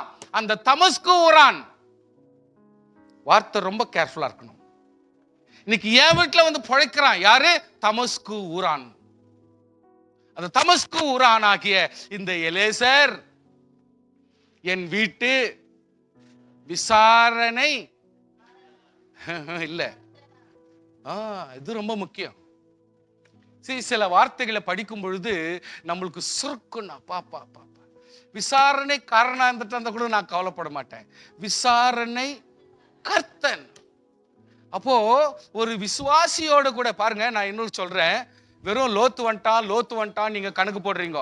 லோத்து மட்டும் இல்ல, இவங்க குடும்பத்துல இருந்து எவ்வளவு பேர் வந்துட்டுக்கிறாங்க, அதையும் நான் வசனத்தை சொல்லி காட்டுறேன் உங்களுக்கு. இப்போ இந்த இடத்துல எலேசர் என்பவன் இவங்க ஊர்க்காரன் இல்லை, இவங்க கதைக்காரனும் இல்லை, எந்த காரணம் இல்லை. அவன் வந்து தமஸ்கு ஊரான் வந்து கூட சேர்ந்துட்டான். ஆனா அவன் யாரா இப்ப மாறிட்டானா, அங்க இருக்கிற எல்லா ஜனத்திற்கும் வீட்டு விசாரணை கர்த்தரனா இருக்கிறானே. அப்படின்னா என்ன அர்த்தம்? எனக்குன்னு ஒரு குழந்தை இல்லையே, எனக்குன்னு ஒரு உரிமையாய் ஒரு சக்சஸர் இல்லையே, எனக்குன்னு ஒரு பங்கு வரலையே, எனக்குன்னு ஒரு உரிமை வரலையே, நான் சொல்றேன் அந்த நான் இன்னும் வரலையே. எவனோ தமஸ்குல இருக்கிறவன் வந்து என் கூட சேர்ந்துட்டு அவன் கர்த்தனாவே இருக்கிறானே. யோசிக்கணும், இன்னைக்கு எல்லா பிள்ளைங்களையும் யோசிக்கணும். நான் யாரா இருக்கிறேன்? தாயின் தகப்பனுக்கு லட்சியா இருக்கிறேனா? இடைஞ்சலா இருக்கிறேனா? கீழ்ப்படுகிறேனா? என்ப்பா சொல்லுறதுக்கு ஒரு காது கொடுத்து கேட்கிற ஆளா இருக்கிறேனா? இல்ல எப்பவுமே மூஞ்சல் அடிக்கிற ஆளா இருக்கிறேனா? இல்ல அது கொஞ்சம் கவனம் கொடுத்து கேட்கறவனா இருக்கிறேனா? அந்த வயசுக்காவது மரியாதை கொடுக்கறவனா இருக்கிறேனா? யோசிக்கணும். இஃப் யூ ஆர் வீட்டு விசாரணை கர்த்தனா இருந்தால் நான் உனக்கு கை தட்டுறேன். இதுக்கு விசாரணைக்காரனாக இருக்க வேண்டும், விசாரணை கர்த்தனாக இருக்க வேண்டும். எப்படி சாப்பிட்டீங்க, என்ன பண்றீங்க, என்ன ஜெபிச்சீங்க, என்ன துதிக்கிறீங்க, ஏன் கவலைப்படுறீங்க, ஏன் துக்கமா இருக்கிறீங்க? விசாரணை கர்த்தர்னு சொன்னா அது கதை வேற. இன்னும் அங்க என்ன சொல்றாரு? தேவரீர் எனக்கு புத்திர சந்தானம் இல்லை. அதை மறுபடியும் ரிப்பீட் பண்றாரு. பிள்ளை இல்லாம இருக்கிறேன்னு சொல்லிவிட்டு புத்திர சந்தானம் இல்லை இருக்கிறது அப்படியே மறுபடியும் வேலை சொல்றார். இதோ என் வீட்டில் பிறந்த பிள்ளை எனக்கு சுதந்திரவாளியா இருக்கிறான். என் வீட்டுல பிறந்த பிள்ளைங்கள்லாம் யாரோ வேலைக்காரங்க, அவங்க இவங்க எல்லாம் பிறந்த பிள்ளைங்க எல்லாம் அவங்க சுதந்திரமான ஆட்கள் ஆக்குறாங்க, அவங்க ஜாலியா இருக்கிறாங்க, அவங்க தான் வீட்டு பிள்ளைங்களா இருக்கிறாங்களே, எனக்குன்னு பிள்ளைங்க உரிமையா இல்லையே. அந்த உரிமை வேணும். நான் மறுபடியும் ஞாபகப்படுத்துறேன், ஐயா, நம்ம வீட்டு பிள்ளைங்க ரோப்லயும் சத்தம் பேசுறதுலயும், அதாவது கேட்கறதுலயும், ஒரு காரி துப்புறதுலயும், ஆர்கியூமெண்ட்லயும் உரிமை பாராட்டுறது நல்லது அல்ல. எதுல நல்லது பாராட்டணும்? தேவனாகிய கர்த்தருடைய ஆசீர்வாதத்திலே, என்னுடைய தகப்பனுடைய வீட்டிலே நான் ஒரு சுதந்திரவாளி என்ற அந்த உரிமையோடு கூட ஜபத்திலும் துதியிலும் ஆசீர்வாதத்திலும் ஒரு அப்பாவுடைய அதே தன்மைகளை உறிஞ்சு கொண்ட ஆட்களாக அதே வீட்டிலே ஒரு சுதந்திரவாளியாக வாழ வேண்டும். இடைஞ்சலாக வாழக்கூடாது. ஒரு இடைஞ்சலாக ஒரு அவஸ்தையாக நம்ம வாழக்கூடாது. So we need to realize. இத சொல்றார் ஆபிரகாம். யாரோ இன்னைக்கு என் வீட்டுல சுதந்திரவாளி ஆக்குறாங்களே, எனக்குன்னு ஒரு சுதந்திரவாளி வேணுமே, எனக்குன்ற ஒரு ரத்தத்தினுடைய உரிமை வேணுமே. அப்ப கர்த்தர் தெளிவா சொல்றார், வார்த்தையை ரொம்ப கிளியராவே பேசுறார். உன் கர்ப்ப பிறப்பானவனே இருப்பவனே உனக்கு சுதந்திரவாளியா இருப்பான். Don't worry, don't worry man. Abraham, don't worry. உனக்கு பிறந்தவன் தான் நான் உனக்கு சுதந்திரவாளியாக கொடுப்பேன், அவனே தான் உனக்கு கொடுப்பேன்னு சொல்லிட்டு கர்த்தர் சொல்றார். சொல்லிட்டு வாப்பா வெளியில கூட்டின்னு வர்றாரு. வீட்டுல இருந்து ஆபிரகாம் வெளியே கூட்டின்னு வர்றாரு. வானந்த பார், நட்சத்திரங்களை கவுண்ட் பண்ண முடியுமா பார், மணலை பார், கவுண்ட் பண்ண முடியுமா? யோசித்து பாருங்க. ஈசாக்குடைய வாழ்க்கையை கவனிச்சு பாருங்க, யாக்கோபுடைய வாழ்க்கையை கவனிச்சு பாருங்க, அப்படியே ஒவ்வொருடைய லைஃப் கவனிச்சு பாருங்க. எந்த மணல் போன ஜனங்களை பார்க்க முடிஞ்சது? எந்த நட்சத்திரங்களை போல ஜனங்களை பார்க்க முடிஞ்சது? உன் சந்ததி இவ்வண்ணமா இருக்கும் என்று கர்த்தர் சொல்லுகிறார். அதே நேரத்தில் ஆதியாகமம், அதாவது ஜெனிசிஸ் 17 chapter 15 வாசிக்கிறோம், சாராள் என்பது அவளுக்கு பேராகும். நீ நம்பிக்கை இல்லைன்னா உனக்கு நான் சொல்றேன், சாராய் என்கிற பேரை மாத்தி இப்போ சாராள் வைக்கிற. யாருன்னா இனிமேல் வருகிற எல்லா ஜனங்களுக்கும் அவள் தாயாய் இருப்பாள்.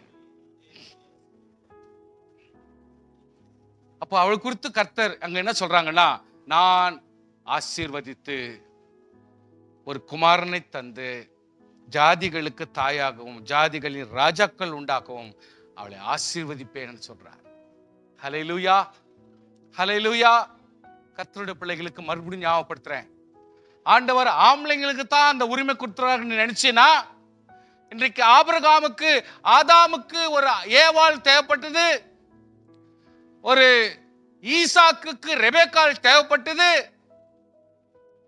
ஒரு ஸ்தோத்திரம் ஒவ்வொரு தெரிந்து கொள்ளப்பட்ட கர்த்தருடைய பிள்ளைக்கும் ஒவ்வொரு பெண் தேவைப்பட்டது போல கர்த்தர் ஒவ்வொரு பெண்களையும் மதிக்கிறார் என்பதை மறந்து போக வேண்டாம்.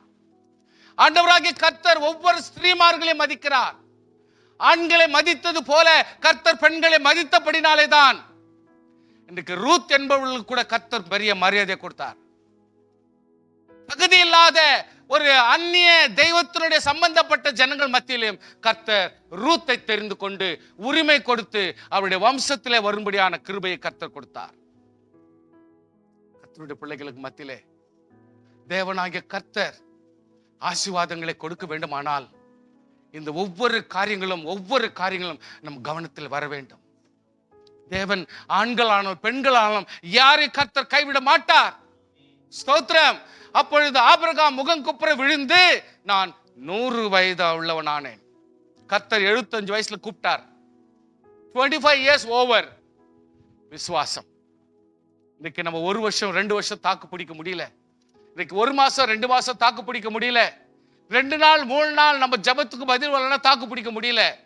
ஆண்டவராகிய கர்த்தர் அழைத்ததிலே உன்னதமான ஒரு மனுஷன் ஆபிரகாம் தான். ஆனால் 25 years அவன் காத்திருக்க வேண்டிய அவசியமா இருந்தது. அது வனாந்திரத்திலே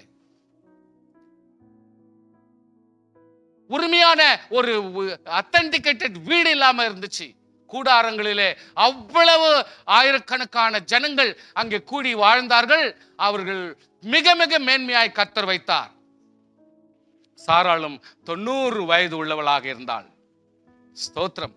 கர்த்தர் சமூகத்திலே, ஆண்டவர் சமூகத்திலே இவன் ஜெபிக்கிறான். ஒரு ஜெபத்தை கூட கர்த்தர் மறப்பதில்லை. கரங்களை விட்டு ஸ்தோத்திரம் பண்ணுங்கள். உன் ஜெபத்தை தேவன் மறக்க மாட்டார். இன்றைக்கு வந்த கர்த்தர் இவ்வளோத்தெல்லாம் பேசிட்டு இப்போ இன்னொன்னு சொல்றார்.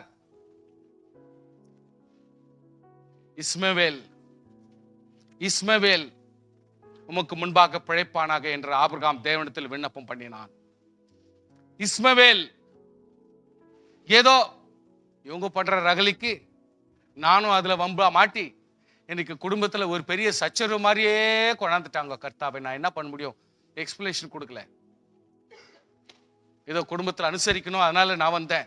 இப்ப பார்த்தா அது ஒரு பெரிய பிரச்சனையா மாறி போச்சு. கர்த்தர் சொல்றார், உன் மனைவியாக சாராள் நிச்சயமாக உனக்கு ஒரு குமாரனை பெறுவாள், அவனுக்கு ஈசாக் என்று பெயரிடுவாயாக. God gives us authentication name. உறுதியான ஒரு பெயரை கூட கர்த்தர் கொடுத்து விடுகிறார். so that உனக்கு ஒரு நிச்சயம் வரணும். ஆண்டவர் நிச்சயமாக நமக்காக இந்த காரியத்தை செய்வார். 25 பொறுத்த மனுஷன் இனி கர்த்தர் பொறுக்க வேண்டிய அவசியம் இல்லை, கர்த்தர் கொடுத்து விடுவார் அப்படின்னு சொல்றார். அப்போ இஸ்மவேலுக்காக நீ செய்த விண்ணப்பத்தை கேட்டேன். பாருங்க, என்னைக்கோ செஞ்ச ஜெபத்திற்கு ஆண்டவர் இன்னைக்கு ஒரு பதில் கொடுக்கிறார். நான் அவனை ஆசீர்வதிப்பேன், மிகவும் அதிகமாய் பலுகி பெருக பண்ணுவேன், 12 பிரபுக்களை பெறுவான், அவன் பெரிய ஜாதி ஆவான். இது ஆபிரகாமுடைய ஜெபம். இது ஞாபகப்படுத்துறார். உடனே ஆண்டவர் சொல்றார், நீ இஸ்மவேலுக்காக செஞ்ச ஜெபத்தை நான் கேட்டேன், அதையும் விட மாட்டேன். ஏன்னா நான் இதை ரொம்ப அலசி ஆராய்ந்து பார்க்கிறேன். நிச்சயமா இதனுடைய பலனை நான் கொடுப்பேன். வருகிற வருஷத்தில் குறிச்ச காலத்தில் சாராளுக்கு பெறப்போகிற ஈசாக்கோடு நான் உடன்படிக்கை ஏற்படுத்துவேன். ஸ்தோத்திரம். ஆபிரகாம் ஆரானை விட்டு புறப்பட்ட போது 75 வயது உள்ளவனா இருந்தான். ஆதியாகமம் 21:5 வாசிக்கிறோம், தன் குமாரனாகிய ஈசாக்கு பிறந்த போக ஆபிரகாம் 100 வயதா இருந்தான். So Abraham has to wait 25 years. ஒரு தேசத்தினுடைய அவனுடைய குடும்ப பிரச்சனையை மாற வேண்டுமானால், ஒரு குடும்பத்தினுடைய நன்மை மாற வேண்டுமானால் இவன் 25 வருஷம் வெயிட் பண்ண வேண்டியதா இருந்தது. சுவாசியே, நம்முடைய ஜெபம் சுலபமானதல்ல, மேலானது. நம்மளுடைய வாஞ்சியான உபவாசம் மேலானது, காத்திருப்பது மேலானது. உடனே ஆகுறது இல்ல. நீங்க யோசிக்கணும், நீங்க எப்பவுமே யோசிக்கணும், உங்களுடைய பிள்ளைகள் இன்னும் கூட கணக்கா யோசிக்கணும். ஆண்டவராகிய கர்த்தர் என் தகப்பனுக்கும் என் குடும்பத்துக்கும் வேத வசனத்தின் மூலமா எங்களுடைய சபையிலே என்ன பிரசங்கிக்கப்படுகிறது அது என் குடும்பத்துக்கு ஆசீர்வாதமானால், இன்றைக்கு நான் அவருடைய பிள்ளையா இருக்கிற நான் எவ்வளவு தூரத்துக்கு ஜெபத்திலும் விசுவாசத்திலும் உபவாசத்திலும் தரித்திருந்து அந்த ஆசீர்வாதம் நிறைவேற வரைக்கும் நானும் கூடவே உபவாசிக்க வேண்டிய அவசியமா இருக்கிறது. ஸ்தோத்திரம். கூடவே ஜெபிக்க வேண்டியது அவசியமா இருக்கிறது.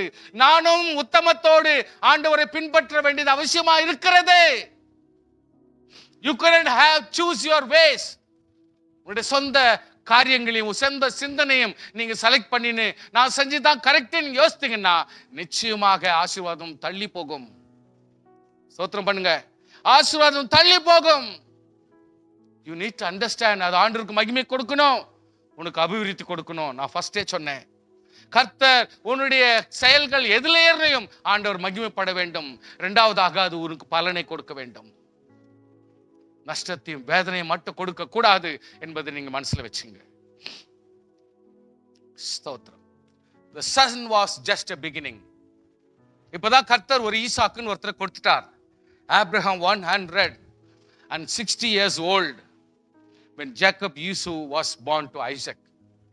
ஈசாக்குக்கு, தன்னுடைய மகனாகி ஈசாக்குக்கு 2 பிள்ளைகளை கர்த்தர் கொடுக்கும் பொழுது ஆபிரகாமுக்கு 160 வயசு. அப்போ ஆபிரகாமுடைய விசுவாசம் நாட் ஒன்லி ஒரு 100 வயசு வரைக்கும் இல்ல, அகைன் 60 years வரைக்கும் அவன் மறுபடியும் பிள்ளைகளை பார்க்க வேண்டிய நிலைமை. கொஞ்சம் யோசித்து பாருங்க. சோ நம்முடைய விசுவாசம் எவ்வளவு ஸ்ட்ராங்கா இருக்கணும், நம்முடைய ஜெபம் எவ்வளவு ஸ்ட்ராங்கா இருக்கணும், நம்முடைய நம்பிக்கை, நம்முடைய உபவாசம், நம்மளுடைய ஆவிக்குரிய வாழ்க்கை எவ்வளவு தூரத்துக்கு தள்ளி போகுது, எவ்வளவு தூரத்துக்கு நம்ம எல்லாம் கேர்ஃபுல்லா அதை தக்க வச்சுக்கணும்ன்றதை கவனிச்சு பாருங்க. இன்ஸ்டன்ட் ஃபுட் கேட்டவன மடமடன்னு பொருளுங்களை தூக்கி போட்டு மடமடன்னு டபுக்குன்னு கவுத்து போட்டு ஒரு தட்டில் போட்டு வச்சு கொடுத்துறாங்க, அழகா சாப்பிட்டு. இன்ஸ்டன்ட், எல்லாமே இன்ஸ்டன்ட், உடனே.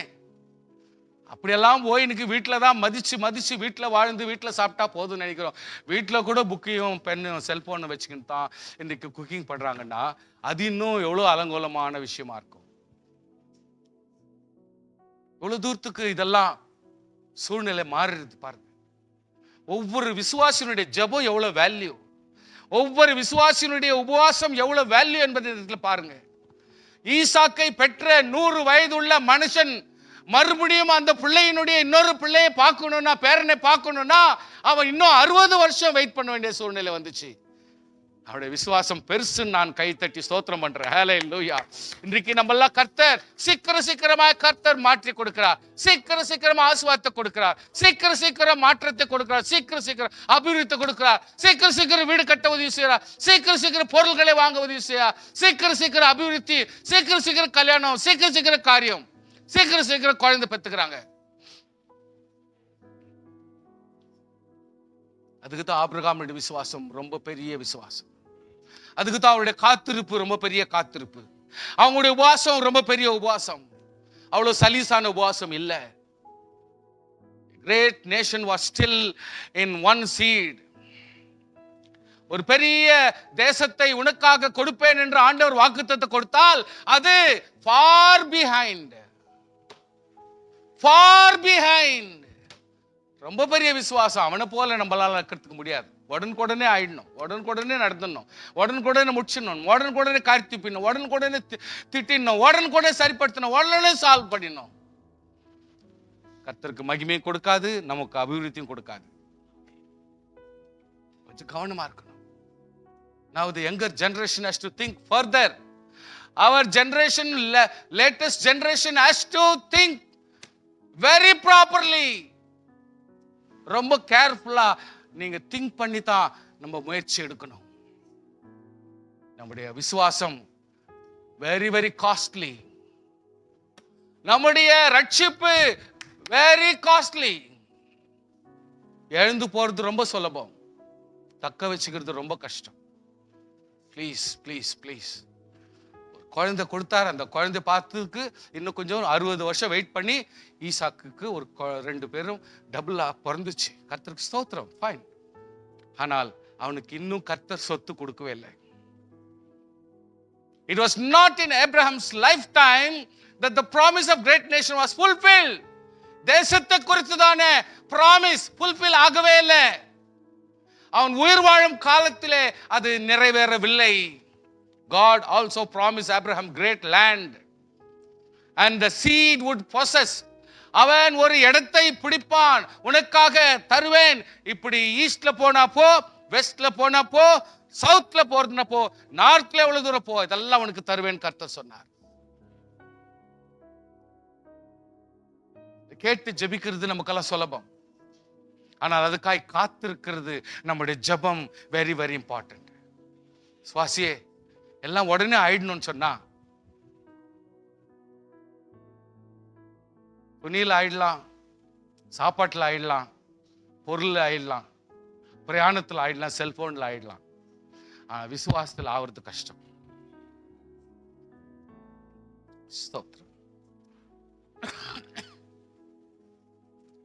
உங்களுக்கு ஞாபகப்படுத்த விரும்புறேன். ஜெனிசிஸ் சாப்டர் 12:5-7 ஆபிரகாம் தன் மனைவி சாரையும் தன் சகோதரனாகிய குமாரன் லோத்தையும் தாங்கள் சம்பாதித்திருந்த தங்கள் சம்பாத்த எல்லாவற்றையும், கொஞ்சம் நீங்களா படிங்களா பார்க்கலாம்.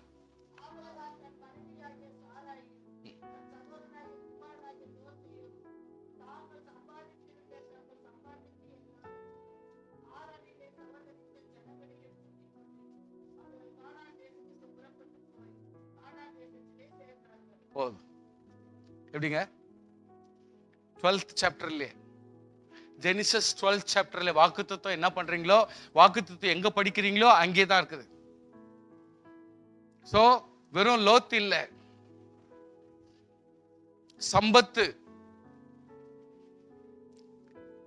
ஆரானில் சவதரித்திருந்த கொடுக்கல் வாங்கல், அன்பிலேயும் ஆறுதலிலேயும் சொந்த பந்தங்களிலும் இணைப்பிலையும் இணைக்கப்பட்டு இருந்த ஜனங்களையும் கூட்டிக் கொண்டு பாருங்க. அவங்களை குறிச்சு எந்த ஒரு பிரச்சனையும் இல்லை, எந்த போராட்டமும் இல்லை. ஆபிரகாம்னா ஆபிரகாம் தான், அவர் என்ன சொல்றாரோ அதுதான். எவ்வளவு அருமையா போய்க்குது பாருங்க அந்த கதை. எங்க வந்து சேர்ந்துட்டாரு? கொஞ்சம் நீங்க ரொம்ப ரொம்ப திங்க் பண்ணோம். இப்போ வந்து சேர்ந்துட்டாங்க. இப்ப கர்த்தர் யோசிக்கிறார், கானான் தேசத்துல கொண்டாந்து சேர்த்துட்டு. ஏன் கானான் தேசத்துல கொண்டாந்தாரு? அதுக்கு ஒரு அர்த்தம் இருக்குது. கானான் என்பது பரலோகத்தை குறிக்கிறது. ஆமென், ஹல்லேலூயா. இந்த இடத்துல லோத்து ஆபிரகாமை விட்டு பிரிந்து விட்டு ஆபிரகாமை நோக்கி கண்களை ஏறெடுத்து இருக்கிற இடத்துல இருந்து வடக்கு தெற்கையும் போக சொல்லிட்டு ஆண்டவர் இவனை அனுப்பி விடுறார். நீ எழுந்து தேசத்து நீளம் அகலம் அம்மட்டும் நடந்து திரி, அது உனக்கு தருவேன். ரைட். இப்ப பாருங்க, ஆதியாகமம் 15ஆம் அதிகாரத்தில் 18 இருந்து கொஞ்சம் நீங்க வாசித்தா தெளிவா சத்தமா வாசிங்க.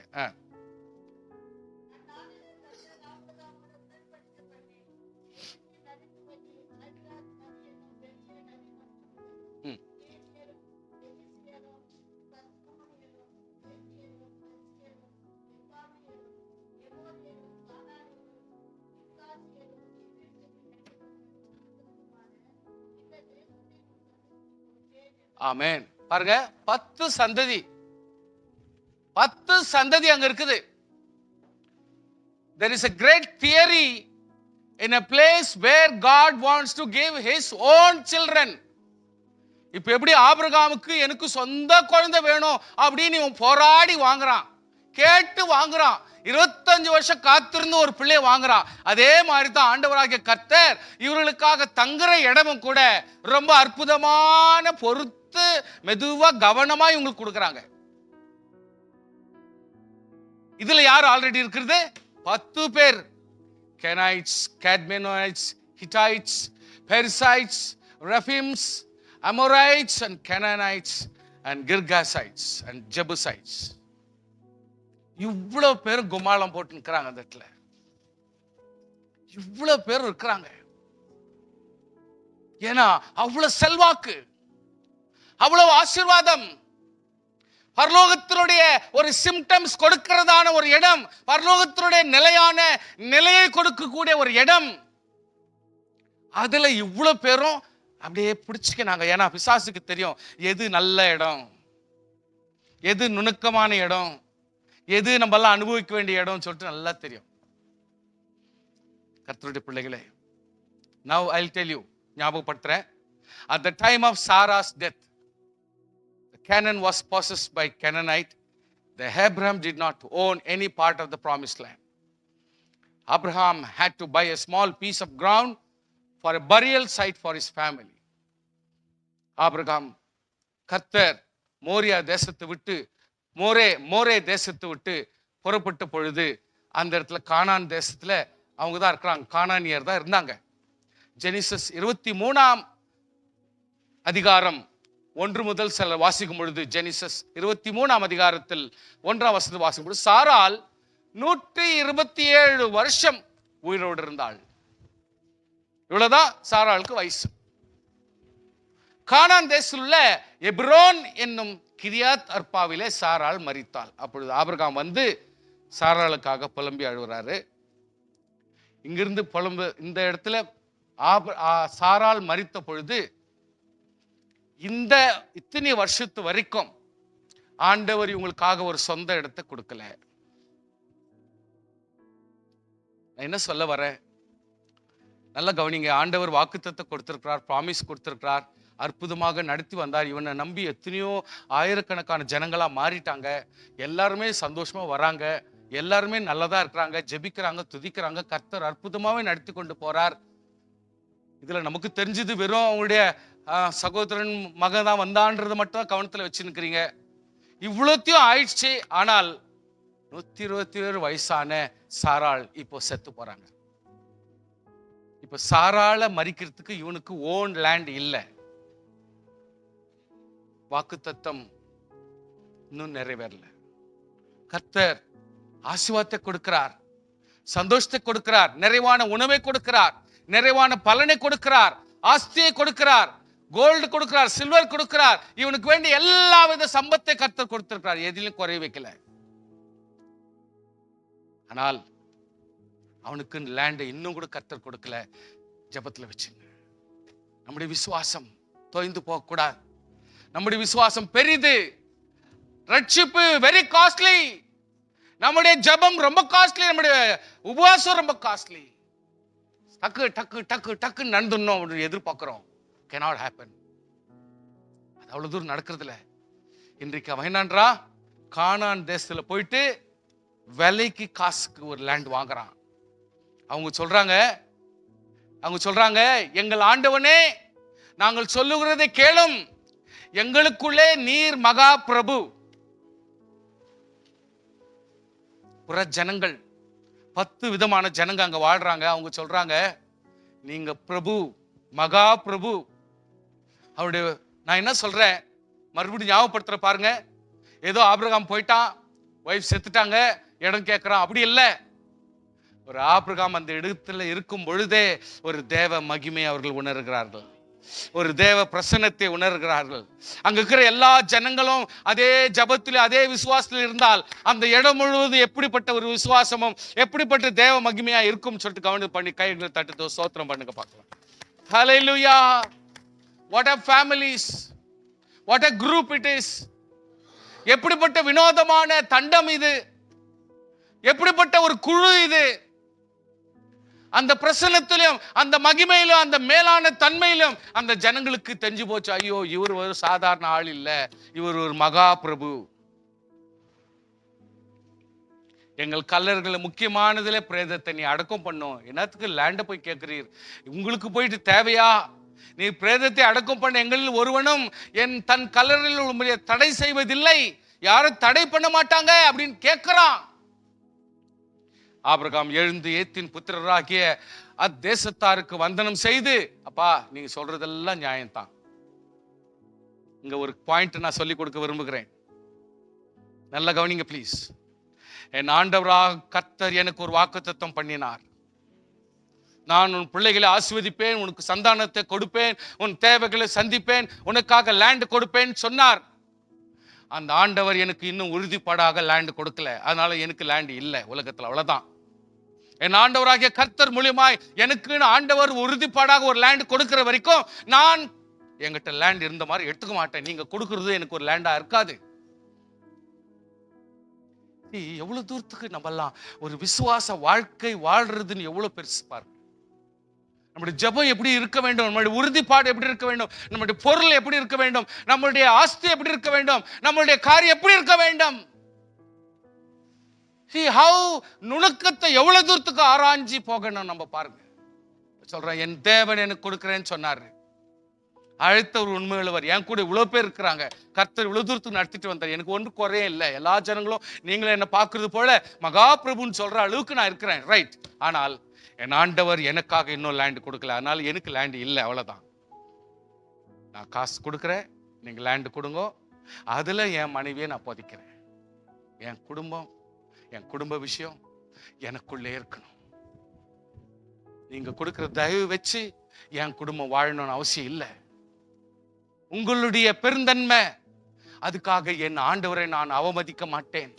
என் கர்த்தர் எனக்காக லேண்ட் கொடுத்தால் மட்டுமே அது தேவன் எனக்கு கொடுத்த லேண்ட்.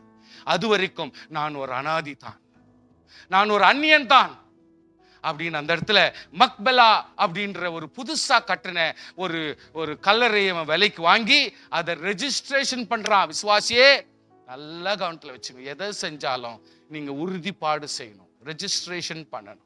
இவன் சொல்றான், என்னுடைய ஆபிரகாம் பேர்ல அதை ரெஜிஸ்டர் பண்றான். பண்ணின பிறகுதான் அந்த மக்பெலா சாவு அது வரைக்கும் இருக்குது, அது வரைக்கும் சாவு இருக்குது அங்க. அவன் பொறுமையாக அந்த விலைக்கு வாங்கி அதை எல்லா கிரமம் எல்லாம் பண்ணி முடிச்ச பிறகுதான் அத்தை வந்து இவன் மனைவியை கொண்டு போய் அதுல படைக்கிறான்.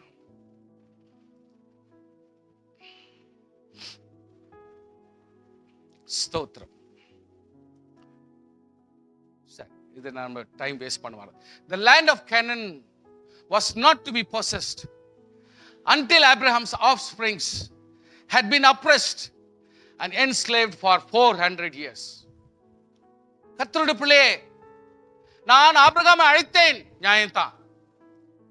அவனுக்கு நான் ஒரு நல்ல லேண்ட் கொடுக்கணும், வாசம் தான். இவனை கொண்டாந்து கானான் தேசத்துல உட்கார வச்சிட்டார் சார். அவனை கூட கானான் தேசத்துல உட்கார வச்சிட்டாரு. இறங்கி இல்ல, கானான் தேசத்துல உட்கார வச்சிட்டாரு. இப்போ அவனுக்கு அந்த லேண்ட் இல்ல. 10 பேர் வாழ்றாங்க, அதுல 10 கும்பு, 10 தேசத்தார் வாழ்றாங்க. டெஃபினெட்லி உனக்கு சொந்தம் இல்ல. கர்த்தர் கொண்டாந்து உட்கார வச்சு நியாயம்தான். ஆனால் ஆண்டவர் சொல்றாரு, நோ நோ நோ நோ, 400 வருஷம் 400 வருஷம் உங்களுடைய அடிமைத்தனம், உங்களுடைய விடாப்புடி, உங்களுடைய கீழ்ப்படியாமை, உங்களுடைய அவபக்தி, உங்களுடைய இப்படிப்பட்ட அவ்விசுவாசம் எல்லாம் தொலைகிற வரைக்கும் நான் உங்களுக்கு ஒரு பொசிஷன் நான் கொடுக்க மாட்டேன்னு சொல்லிட்டு ஆண்டவர் அறிக்கையிடுறார். வாக்குத்தத்தம் ரைட், ப்ராமிஸ் ரைட், கர்த்தர் கொண்டது ரைட். இன்றைக்கு வரைக்கும் ஒரு பசி இல்லாமல், எந்த ஒரு வேதனை இல்லாமல், எந்த குறைச்சல் இல்லாமல், ஒரு கோல்டுக்காக சில்வருக்காகவும் எந்த ஒரு பொருளுக்காக ஒரு குறைச்சல் இல்லை. ஆட்கள் இன்னும் இன்க்ரீஸ் ஆகின்னு போயிருக்கிறாங்க. இவ்வளோ பேர் இருந்தா கூட சரி, ஆண்டவராகிய கர்த்தர் அவர்களுக்காக லேண்ட் கொடுக்கல. ஆனா ஆண்டவர் சொல்றது, கானான் தேசம் உங்களுக்கு தான் கொடுப்பேன். இப்போ 10 குரூப்பையும் கர்த்தர் வெளியே தள்ளணும். ஆனா அதுக்கு முன்னால யோசிக்கிறாரு, இனி வருகிற ஜனங்கள் எவ்வளவு கோடி பேர், இனி வருகிற ஜனங்கள் எவ்வளவு லட்சம் பேர், இனி வருகிற ஜனங்கள் இந்த சந்ததியில வருகிற எவ்வளவு பேர், இவ்வளவு பேரையும் நான் சீர்படுத்தாமல் அவர்களுக்காக ஒரு லேண்டை கொடுக்க மாட்டேன். சோ நம்முடைய விசுவாசத்துக்கு விலை கூடி போச்சு, நம்முடைய உபவாசத்துக்கு விலை கூடி போச்சு, நம்முடைய வாஞ்சைக்கு விலை கூடி போச்சு, நம்முடைய ஜபத்துக்கு விலை கூடி போச்சு.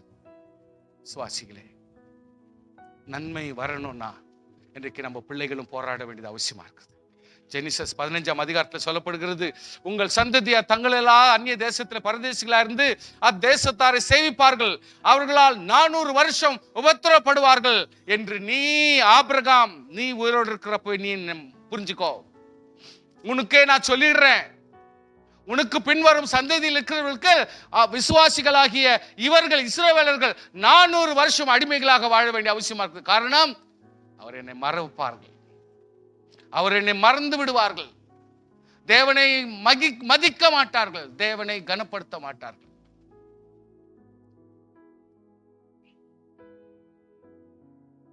இவர்கள் சேவிக்கும் ஜாதிகளை நான் நியாயம் தீர்ப்பேன். எந்த ஜாதிகளை சேவிக்கிறார்களோ, எந்த ஜனத்தை, எந்த கடவுளை சேவிக்கிறார்களோ நான் தண்டிப்பேன் என்றார். அது ஆபிரகாம் கிட்ட சொல்றார். You need to understand, வாக்குத்தத்தம் உனக்கு கொடுத்தேன். நீ நினைக்கலாம் இன்னும் கூட நிறைவேறல, நீ நினைக்கலாம், நிறைவேற்றுவேன். இஸ்ரவேல் ஜனங்களை நான் சீர்திருத்தம் செய்து ஆசீர்வாதத்தினால் நிறைப்பேன். ஆண்டவர் சொல்றார் ஆபிரகாம் கிட்ட, அப்பா அவங்கள எகிப்து தேசத்துல வந்து அவங்க தங்குவாங்க, அங்க தங்கிட்டு அடிமைகளாய் 400 வருஷம் வாழ்ந்துருவாங்க. அதுக்கப்புறம் அவங்க போறப்போ மிகுந்த பொருள்களுடனே புறப்பட்டு வருவார்கள். அத ஃபர்ஸ்டே கர்த்தர் சொல்றாரு ஆபிரகாம் கிட்ட. ஆபிரகாம் கிட்ட சொல்றாரு, நீ சமாதானத்தோட உன் பிதாகளிடத்துல நீ மரணம் அடைஞ்சு நீ அடக்கம் பண்ணுவாங்க, டோன்ட் வரி, நான் நம்பு, உனக்கு நான் வாக்குத்தத்தம் கொடுத்தேன், நான் கண்டிப்பா நிறைவேற்றுவேன். provided your children has to follow. உன்னுடைய பிள்ளைகள் ஆசீர்வாதத்தை பின்பற்ற வேண்டும். உன்னுடைய ஜெபத்தையும் உன்னுடைய உபவாசத்தையும் உன்னுடைய நம்பிக்கையும் அவர்கள் கடைபிடித்து அப்படியே ஃபாலோ பண்ணால் மட்டுமே அவருடைய எல்லா உபத்திரவங்களுக்கு நான் நீக்கி அவளை ஆசீர்வாதத்தோடு நடத்துவேன். நான் உங்களுக்கு ஞாபகப்படுத்துறேன், கர்த்தர் அந்த இடத்துல ஈசாக்கை ஆசீர்வதித்து, ரெபெக்காலும் ஈசாக்கும் அந்த இடத்துல எல்லா பிரயாசப்பட்டு அந்த ஃபர்ஸ்ட் மகனால இவங்க பட்ட பாடும் இவங்க பட்ட வேதனையும் அதிகம். அதே நேரத்துல யாக்கோபு அவன் வீட்டை விட்டு புறப்பட்டு அவன் விவகாரத்தோடு அந்த இடத்துல கஷ்டப்படுறது ரொம்ப அதிகம். லாபானோடு அவன் பட்ட வேதனையும் ரொம்ப அதிகம். அதாவது ஒரு கர்த்தருடைய பிள்ளை உபத்திரப்படுறதுன்றது அவ்வளவு சுலபமான விஷயம் இல்ல.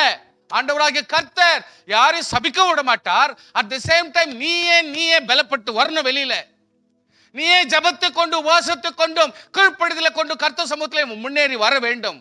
ஸ்தோத்திரம். காப்பாற்றும் ஆண்டவரே, எங்களை காப்பாற்றும், நல்லதுதான். ஆனால் உன் விசுவாசம் எங்கே? உன்னுடைய ஜெபம் எங்கே? உன்னுடைய அதாவது காத்திருப்பு எங்கே? உங்களுடைய ஜெபம் எங்க போச்சு? உங்களுடைய உபவாசம் எங்க போச்சு? கர்த்தர் சமூகத்திலே காத்திருக்கிறது எங்க போச்சு? கர்த்தர் விட மாட்டார். காத்திருந்து பெறுகிற வரைக்கும் கர்த்தர் விட மாட்டார். ஏதோ எங்க அப்பாவுக்கு சொத்து வந்துச்சு அவ்வளவுதானா, அதோடு நீ போயிடலாம். இனியும் ஆண்டவர் இன்னும் ஆசீர்வதிக்க வேண்டுமானால், நிரந்தரமாய் உன்னை பலப்படுத்த வேண்டுமானால், you have to work for it. Hallelujah. You need to work for it. நீ அதுக்காக உழைக்க வேண்டும், நீ அதுக்காக பிரயாசம் எடுக்க வேண்டும். எல்லாமே சுலபமா வராது. ஆனால் கர்த்தர் உன்னை ஆசீர்வதிப்பார்.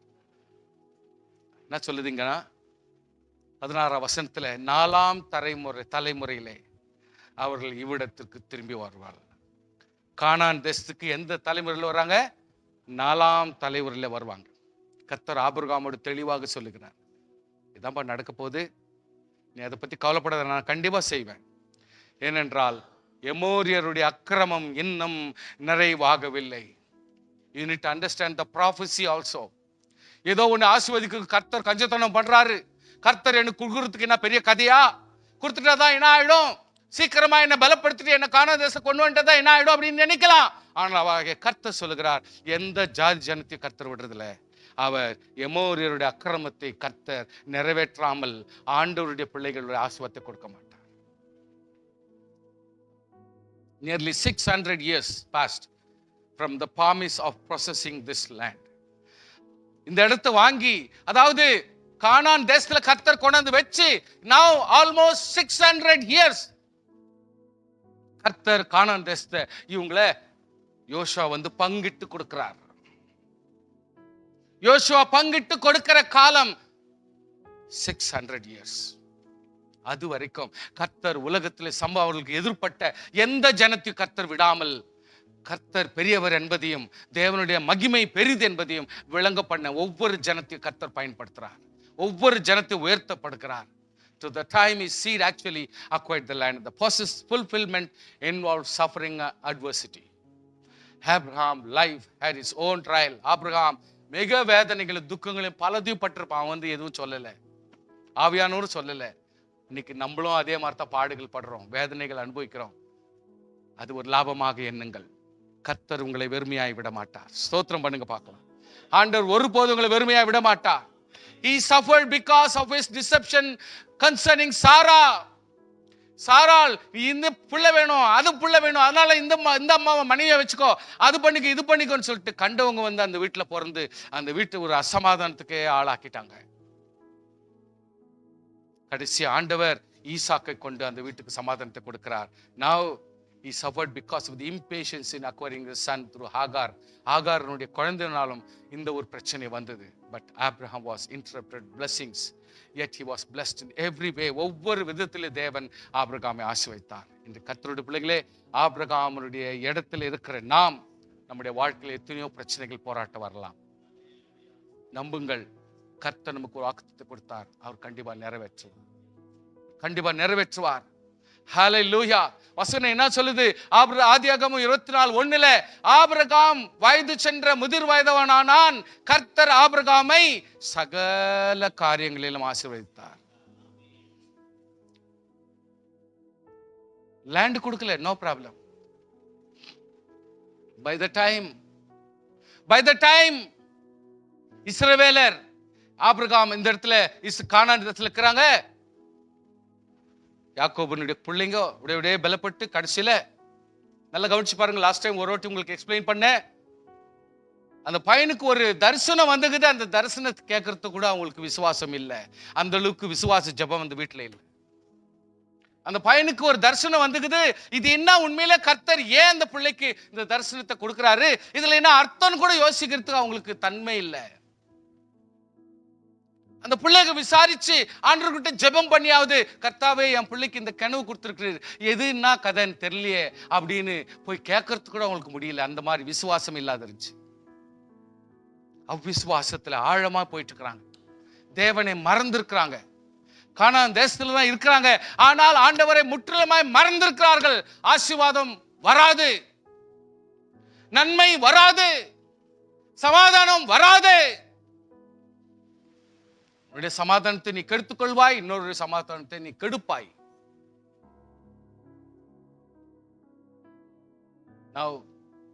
கானான் தேசத்தை இவங்க அசூசிப்படுத்துறதுக்கு ஆண்டவர் இஷ்டப்படல. நான் அபேஸ் பண்றார். God wants to abase this family because அவங்களுக்கு ரட்சிப்பு இல்லை, பலம் இல்லை, ஆண்டவரை கனம் இல்லை, தேவனை மதிக்கிற மதிப்பு இல்லை. இப்ப நீங்க சொல்றீங்களே கானான் தேசம் பாலும் தேனும் ஓடுகிற தேசம், no no no no nothing. எல்லாரையும் கர்த்தர் கலப்புறாரு. அதுக்கு முன்னாடி ஒரு ரட்சகனை கர்த்தர் எகிப்து கொண்டு வர்றார். எகிப்து கொண்டு வந்து அவன் மூலியமாய் கர்த்தர் உலகத்தையே ரட்சிக்கிறார். கர்த்தர் ஆசீர்வதிக்க முடியும் என்பதை ப்ரூவ் பண்ணுகிறார்.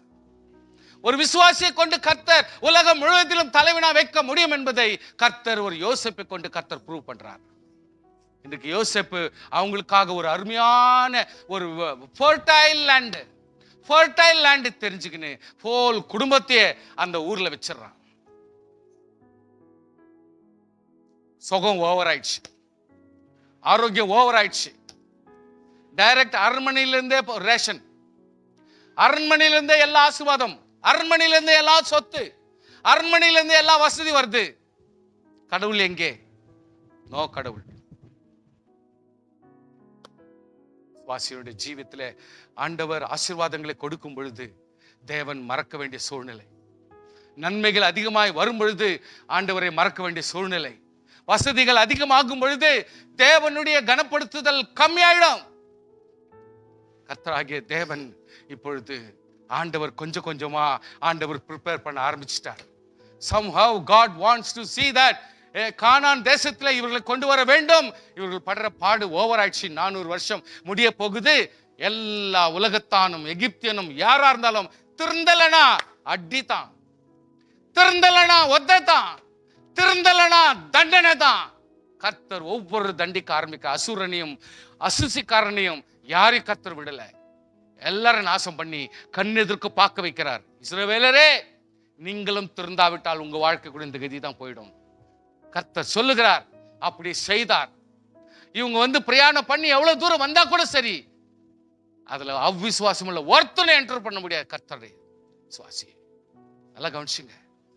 கானான் பரதேசத்தில் நாம் சேர வேண்டுமானால் அவிசுவாசம் உள்ளவர்கள் நுழைய முடியாது. அதனால நாம் விசுவாசம் உள்ளவர்களாய், அந்த ரட்சிப்பை காத்து கொண்டவர்களாய் நாம் முன்னேறி போவது நமக்கு நல்லது. ஹல்லேலூயா. பை த டைம் ஆண்டவர் இந்த 400 வருஷத்துக்கு பிறகு இஸ்ரவேலரை இந்த கானான் தேசம் கொண்டு வருவதற்குள்ளாக ஆண்டவர் கானான் தேசத்தை ப்ரிப்பேர் பண்றார்.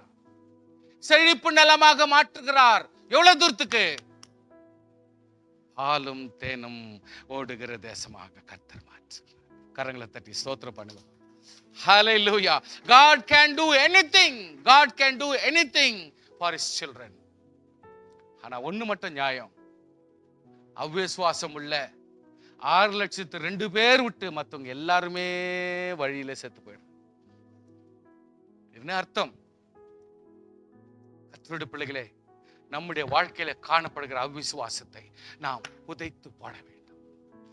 ஹல்லேலூயா. கர்த்தருக்கு இஷ்டமில்லாத அவநம்பிக்கையும் அவ்விசுவாசத்தையும் தேவையில்லாத காரியங்களையும் புதைத்து போட வேண்டும். It cannot go to பரலோகம். பரலோகமாகிய கானானுக்கு அவ்விசுவாசம் போக முடியாது. அதனால தான் கர்த்தர் நம்மளை ப்ரிப்பேர் பண்றார். அதுக்கு தான் கர்த்தர் நம்மளை ஆயத்தப்படுத்துறார். ஆண்டவர் அதான் ரியல் பண்றார். Now you can see visually கானான் தேசம் என்னாச்சு? பாலும் தேனும் ஓடுகிற தேசமாய் மாறிடுச்சு. 10 குழு அங்க இருக்குது. ஆனால் இப்பொழுது தேசம் எப்படி ஆயிடுச்சு? கொஞ்சம் கொஞ்சமா கர்த்தர் கன்வெர்ட் பண்ணிட்டாரு. என் பிள்ளைங்க வர்றாங்க, நான் ஆயத்தப்படுத்துறேன். என் குழந்தைங்க எல்லாம் வர்றாங்க, புது குழந்தைங்க எல்லாம் வர்றாங்க. அது வழியெல்லாம் நடந்து எவ்வளோ தூரம் பிரயாணம் பண்ணி அவங்களுக்கு பாடுகளை சொல்லி கொடுத்து, வேதனைகளை சொல்லி கொடுத்து, இதுதான் கிறிஸ்து ஜீவன் சொல்லி கொடுத்து, இவ்வளோ வனாந்திர வழியா நான் இட்டுன்னு வர்றேன். அவங்க சேர வேண்டிய இடம் யூஸ் இல்லாத பாலும் தேனும் இருக்கிறதுல இம்பார்ட்டன்ட் ஐட்டம் அதுதான் வாழ்க்கைக்கு. அதையாவது சாப்பிட்டு பழச்சிக்கலாம். ஆனா அதுவே எக்ஸஸா ஓடுதுன்னா அந்த அளவுக்கு கர்த்தர் நமக்கு ஒரு ப்ரிப்பரேஷன் பண்ணிருக்கிறார். இது எது காட்டுதுன்னா பரலோகம் என்பது அப்படிப்பட்ட ஒரு கானானாக கர்த்தர் நமக்கு வச்சிருக்கிறார் என்பதை நீங்கள் மறந்து போக வேண்டாம். யூ நீட் டு தரிசிக்க வேண்டும். You need to pursue what is the heaven. Like Canaan பாலும் தேனும் எக்ஸஸா தேவையில்லாம ஓடி நிற்கிற தேசமாக கர்த்தர் பை த டைம் இவங்க வர்றதுக்குள்ள கர்த்தர் அந்த தேசத்தை பசுமையும் செழிப்புமாய் கர்த்தர் மாற்றி இவர்களை கொண்டு கர்த்தர் விடுகிறார்.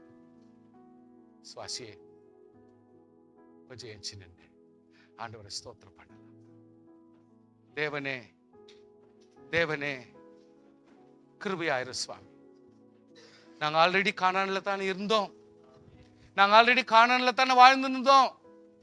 ஆண்டவரே அங்கதானே ஆண்டவரே நீ கொண்டு விட்டீர், அங்கதானே ரட்சிப்பை கொடுத்தீர். ஆனா ஆண்டவர் இப்பொழுது என் ரூட் பண்றார்.